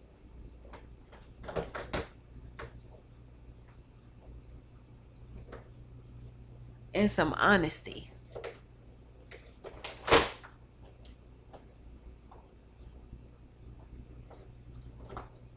Because releasing your twin flame is not easy to do.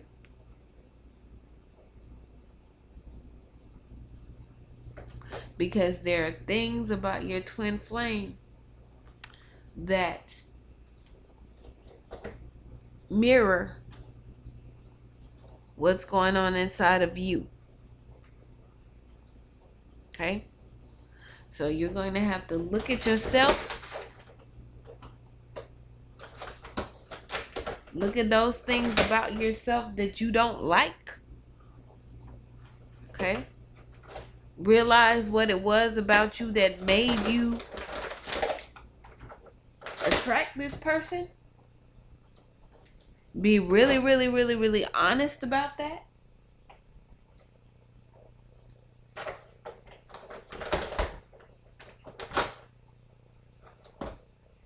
And let it go. Hi, sweetie pie. How are you? Okay? Because there is something about you, something about your energy that was vibing on the same wavelength as the person that you attracted. Okay? That's why the bonds between you are so strong. So the only way to get rid of it, the only way to get rid of your twin flame is to acknowledge that thing within yourself that called your twin flame to you. Okay? What was it about you that you needed at the time that you got involved with this person? And you have to be honest about it. What was it about you that made you go in the direction of this person? Because if you can let go of that in yourself, then you can let go of your twin flame.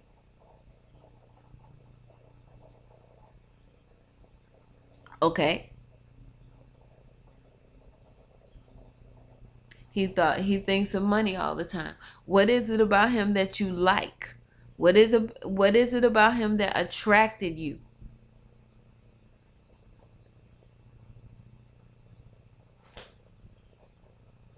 Okay. Okay. You needed companionship and stability. Okay.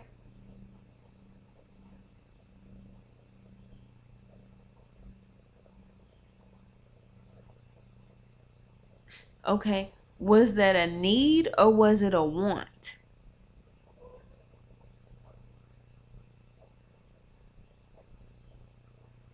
I see you, sweetie pie. I will get to you. Hold on one second. Was that a need or was it a want, sweetie? Stability is money. Stability is money. Okay? Kathleen, stability is money. That's another word for money.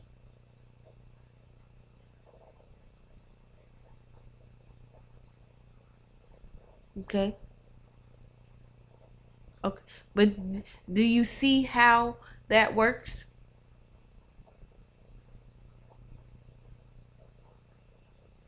Stability is money. Okay? You already had the things that you want, that you needed.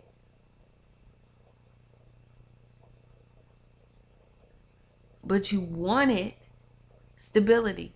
You wanted to be comfortable. You wanted someone to take care of you. You wanted that.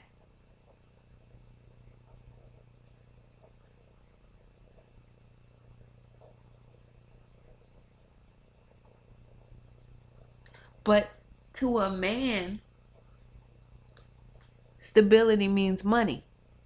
You understand? Stability means money. That's what I meant when I said stability meant money. To a man, stability means money. So you attracted someone when you said stability. You attracted someone who goes out to get the money. Because to them, that's money. That's stability. That's providing. That's how they do it. Now, the companionship to someone like that, they don't understand that. You understand? They don't understand companionship because they figure as long as I'm providing, I'm doing my job. Okay? I'm providing.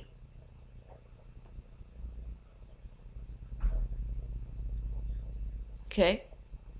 You are a compassionate person. So you understand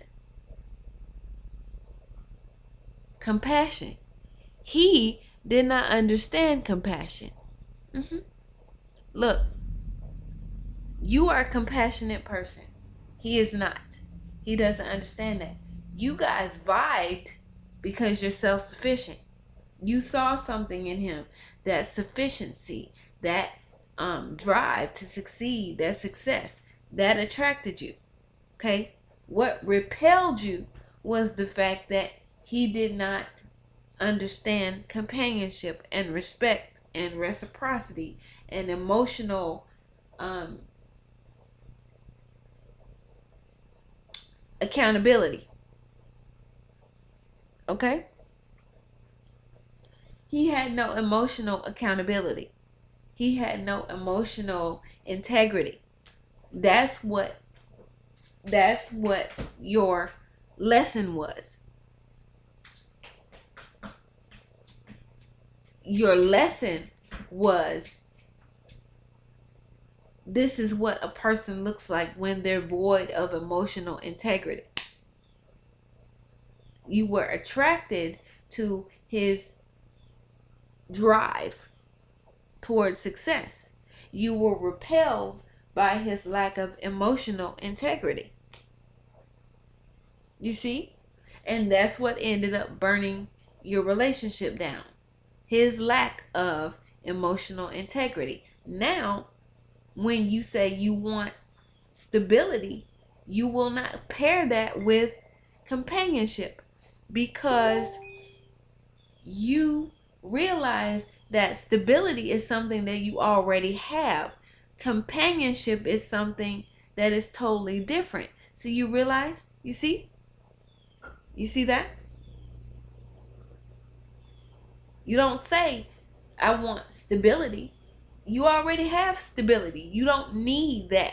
What you need is companionship. You need someone with emotional integrity. You need someone that is going to nurture you. You made what you really need is secondary. Okay? Because you put it in there with something else that was a want because it matched what you already had.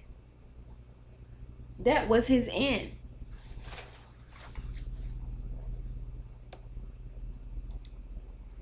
You see what I mean? You didn't need him for stability. You already had it. You needed companionship. You needed fulfillment. You needed support. Okay?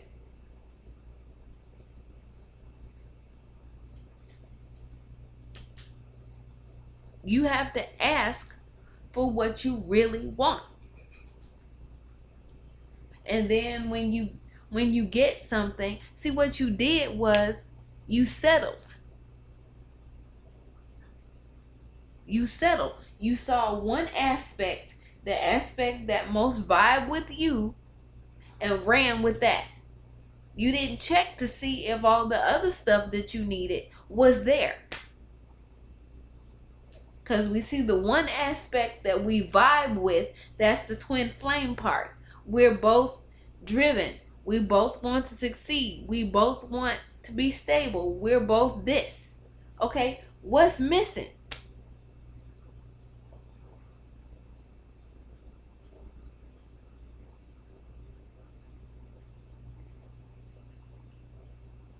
That's what a twin flame is.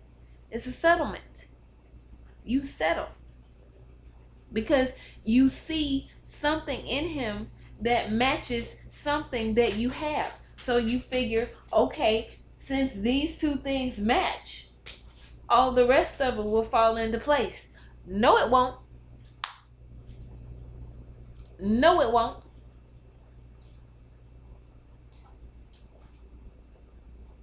That's like saying, because I have on a red shirt and you have on a red shirt, that everything we're saying is matching. Everything we're wearing, is matching. You have compassion and accountability. He does not. Did you check? Did you check? That's like saying that if I have on a red shirt and you have on a red shirt, that we're matching. Our shirts are matching, but we may have on different jeans. You may have on a skirt. I may have on high heels. You may be wearing tennis shoes. Did you look?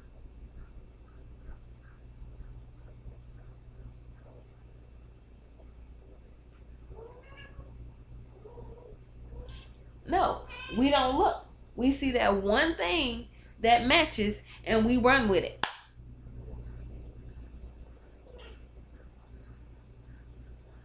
That, my dear heart, is a twin flame. Yeah, the color of the fire matches. But if you hold on to the fire long enough, you're going to get burned. That is a twin flame. That's what it is. You learned now that stability is not something that you need. You need companionship. You need emotional accountability. You need reciprocity. You need support, not stability. You have that.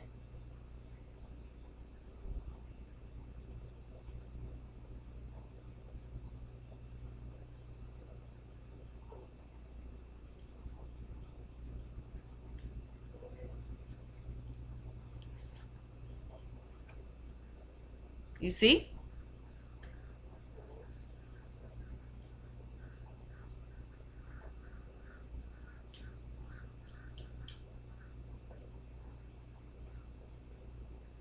So therefore, when you go look for your next person, what are you going to say? I need emotional accountability. I need reciprocity. I need respect. I need this, that, and the other thing.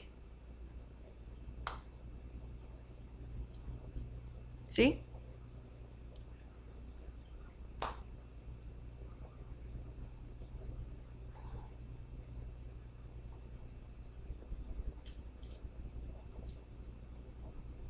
Do you want somebody that is self-sufficient? Yes, you want somebody that is self-sufficient. You don't want anybody that's coming into the relationship depending on you. But do you need stability? No, you don't. You're stable. A self-sufficient man and somebody who's providing stability for you are two different things. Remember, you're talking to men here. Because somebody who's self-sufficient has his own money. Somebody who is providing for you and somebody who is contributing to your stability is somebody that's going out there and making money.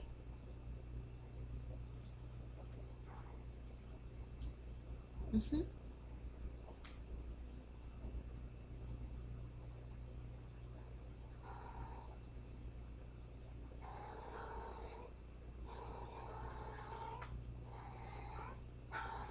But what you need is emotional support. Yes. Yes, Apollo. Apparently, Apollo had some stuff to say too.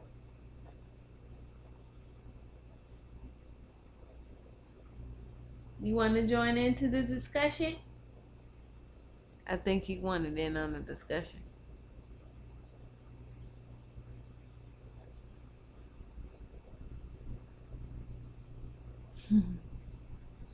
See?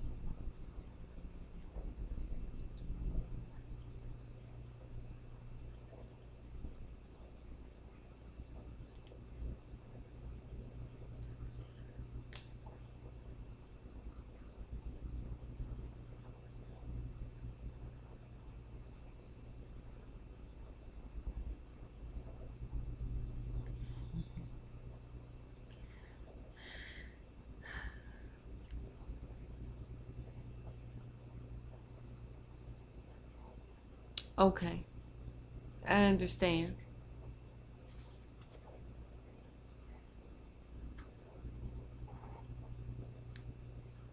Because you want to stand at the top of your mountain by yourself. I understand. I love Aries.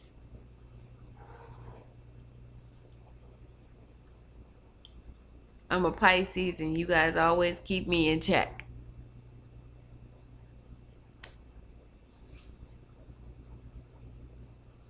Hmm.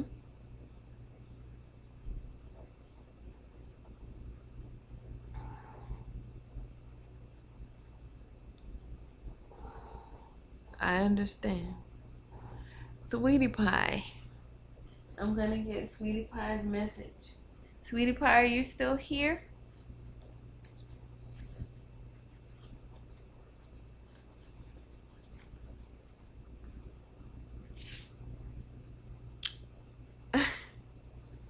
Sweetie Pie is a Pisces too.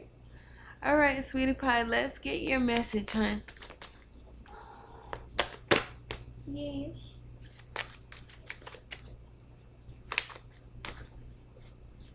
Spirit, what messages do you have for Sweetie Pie this morning?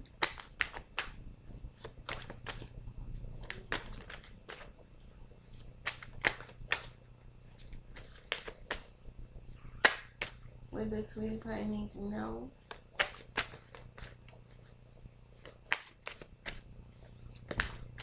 Okay.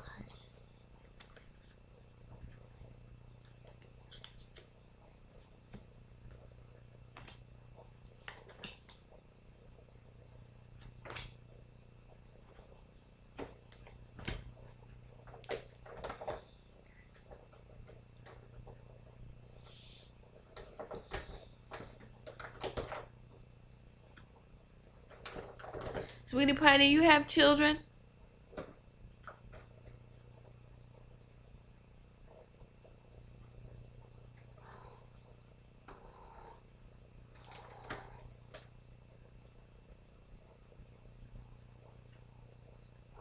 You do? Okay. Because your concern here is about your children. And your concern is about your ability to be everything that you need to be for them. Because you're not feeling that you are. Okay? You're not feeling that what you're doing is enough. And you're beating yourself up about it. Okay? But honey, you have to come up with a new way of thinking. Okay?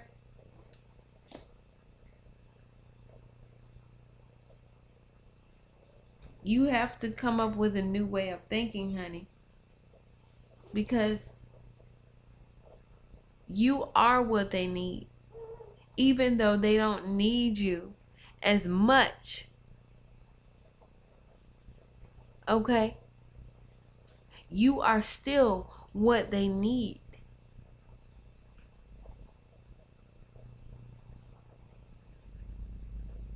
Okay? You just have to take that energy that you're so used to putting into them and reinvest that energy into yourself so that you can be more of what they need and so that you can adapt. Yes, you are. This is calls for adaptation and change. Okay? They need you differently now. That doesn't mean that they don't need you. They need you differently now. Okay? And what your job is to find out how that difference manifests itself. Okay?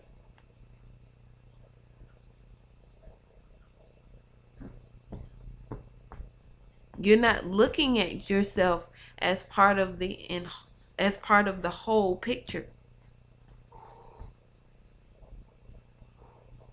Okay? You're not looking at yourself.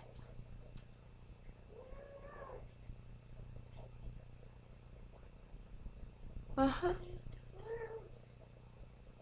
Uh-huh.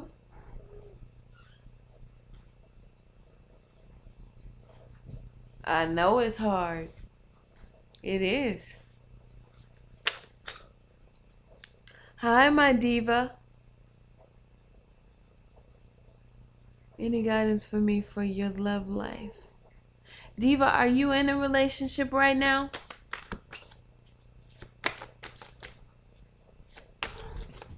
I'm going through that right now, Miss Sweetie.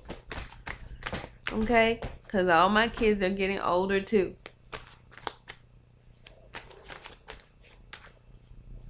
Miss Diva, are you in a relationship right now? Me too. I do too.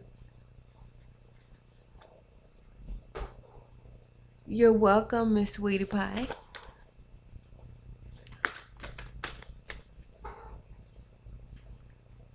Diva. Where did Diva go?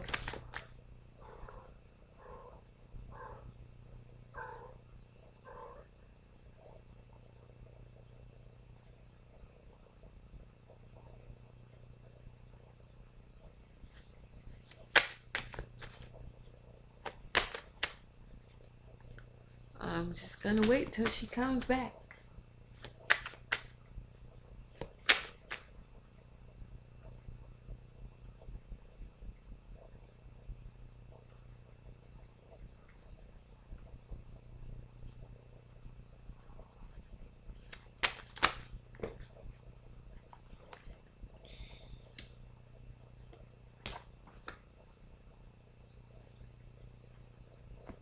Hey.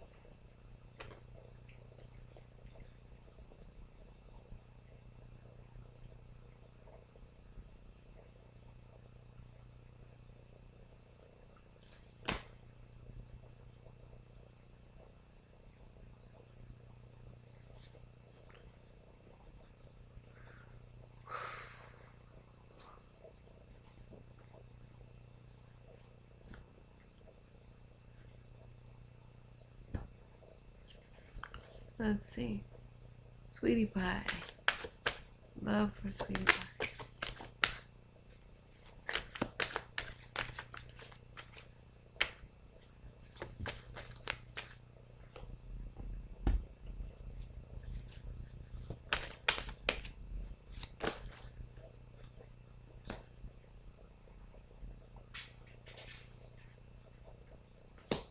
Oh my goodness.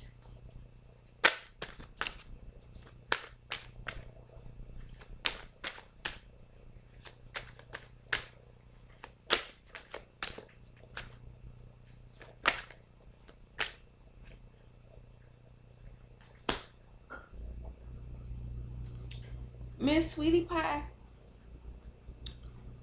you're gonna have your queens are coming into order. Your Queen of Rods, which governs what you do. Your Queen of Cups, which governs your heart. And your Queen of Pentacles, which governs your finances and managing your life. You're getting everything into balance. Okay? And once you get everything into balance with this World card, sweetie, yeah, you're going to find love. But first, you need to balance you. You need to balance you. You need to balance your emotions. You need to balance your physical life and your energy and your willpower. And you need to balance your financial life and your everyday life. And once you do that, they're coming. Because you're going to shine so bright, sweetie, they won't be able to not come. Okay? But you take care of you. This is what this is saying. You take care of you. You get your queen on. Okay? Get your queen on. Hi, Billabani. Yes, you can. Do you have a specific question or did you just want a general reading?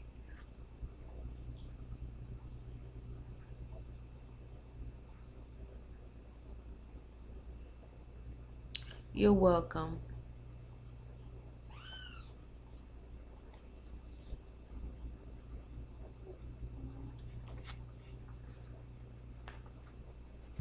Okay.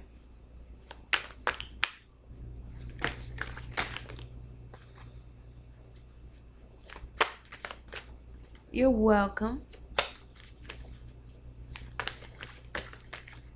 Please like and subscribe to my channel if you can. Thank you.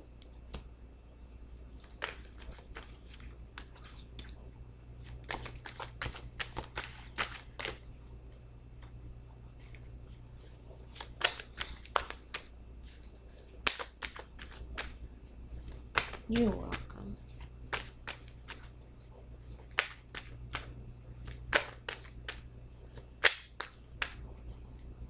Thank you.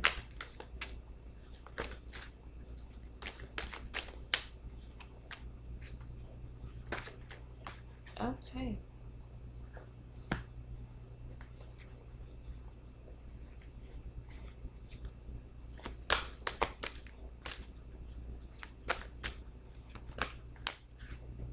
Okay.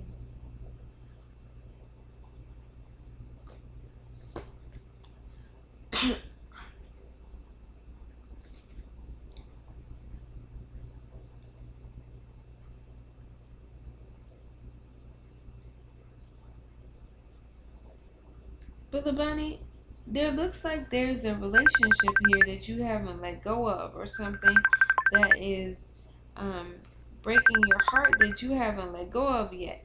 Because you have the Ten of Cups here, okay? But right next to that, you have the Three of Swords, okay? And then you have the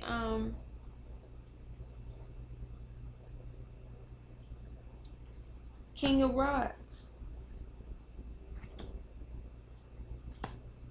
okay? So there's something from your past, sweetheart, that you haven't let go of yet. Even though you're trying to be happy and you really, really want to. There's something from some relationship or something that happened in your past that you haven't let go of yet. And you're getting over it. You're coming out of it. But it was something that kept you up at night and something that broke your heart.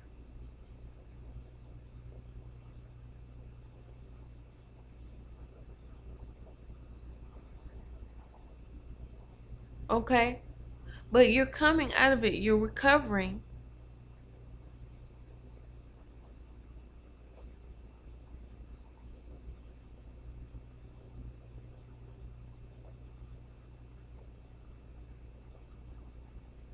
Okay? You're recovering because you want to be happy. And you were happy at one time. Very.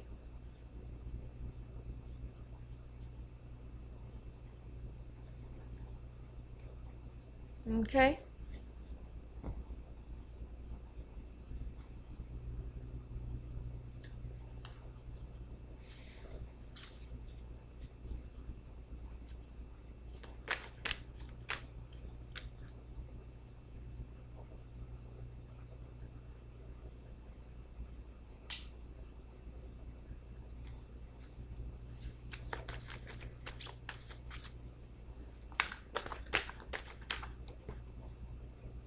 Hi, Diva. I see you.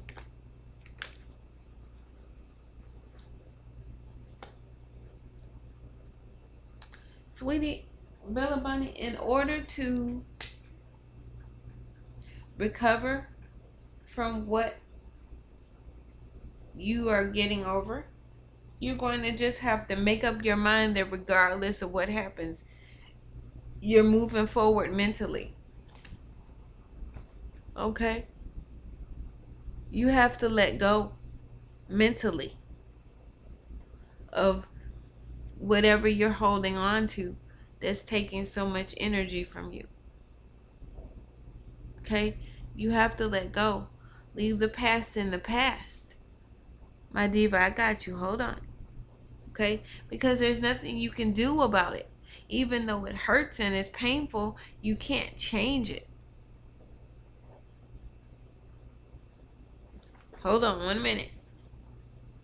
Okay? It's not going anywhere. You can't change it. Okay? Diva, are you in a relationship, dear heart?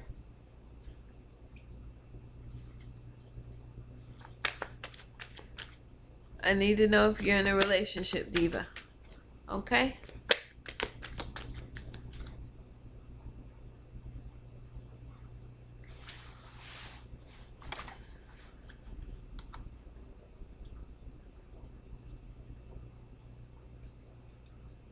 Okay, you're not. Let's see.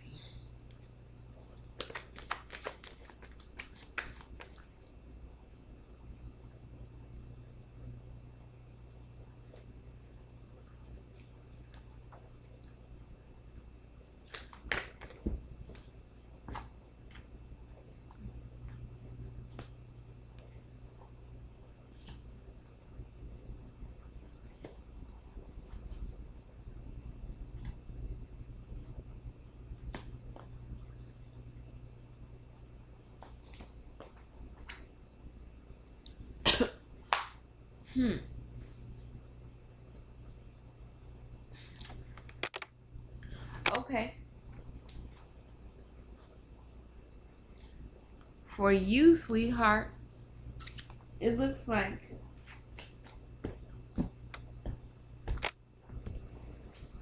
you're going to meet somebody and you're possibly going to get into a relationship, but you won't.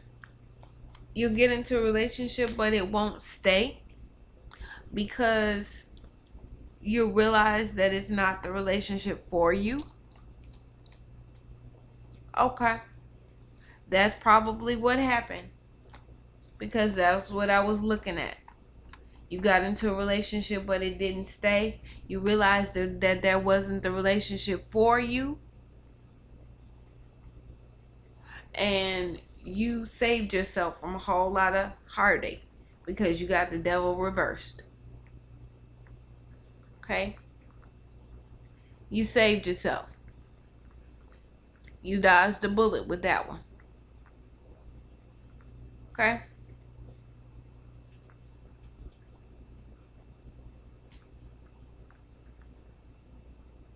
He contacts you again, give up the fight, sweetie.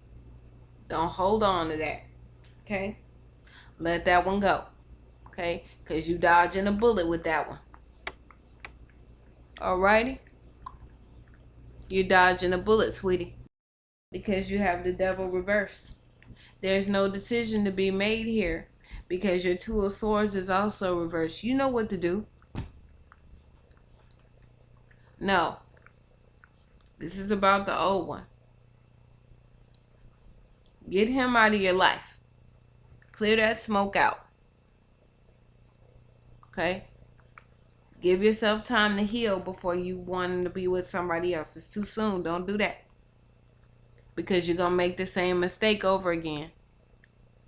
No. Not yet. You're going to make the same mistake over again. Don't do it. Don't do it. Okay? It's not time yet for you to be with anybody else. Okay? You're still getting over him. You're still clearing him out. He's not all the way gone yet. Don't do that. Okay? Let him go. You know? It's like when you have to reset your router on your cable box. You know, you have to wait before you plug it back in, right? You got to reset, sweetie. You haven't reset yet.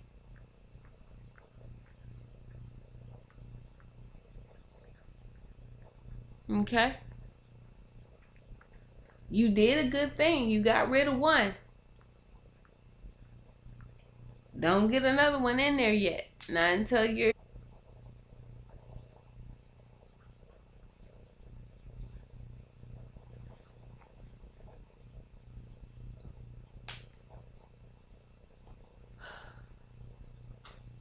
Okay?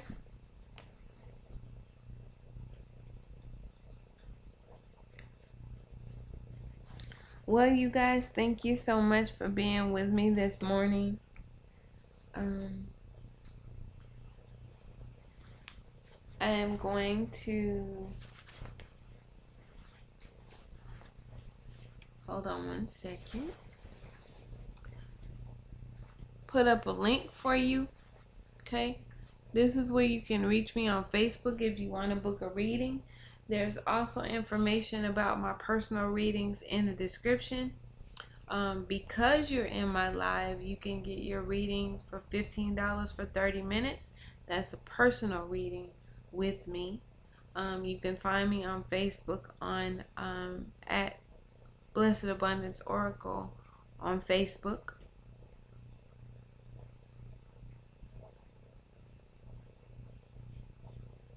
Okay, sweetheart. You may want to get a personal reading with me. And you can do that if you just look in the description and click the link. Okay. It'll be $15 for 30 minutes if you want to get a personal reading, and I can go way, way deep into that for you.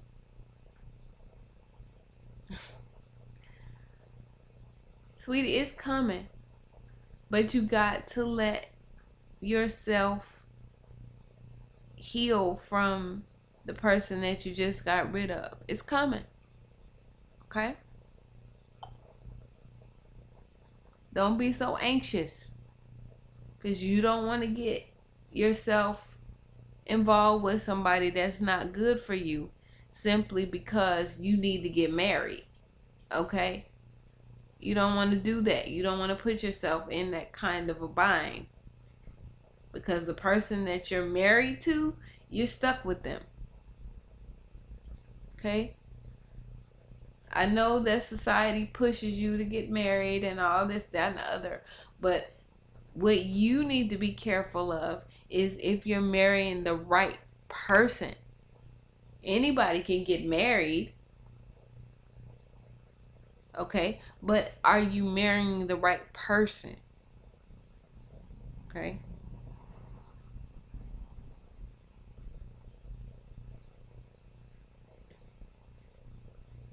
All right, love. Again, my all of my information is in the description box. If you want to book a reading with me at any time, you can email me at blessedabundanceoracle.gmail@gmail.com. You can click the link in the description box to my Facebook group, and you can put Facebook page. You can find me there. And I will see you tomorrow morning. Everybody be blessed. Thank you so much. Bye-bye.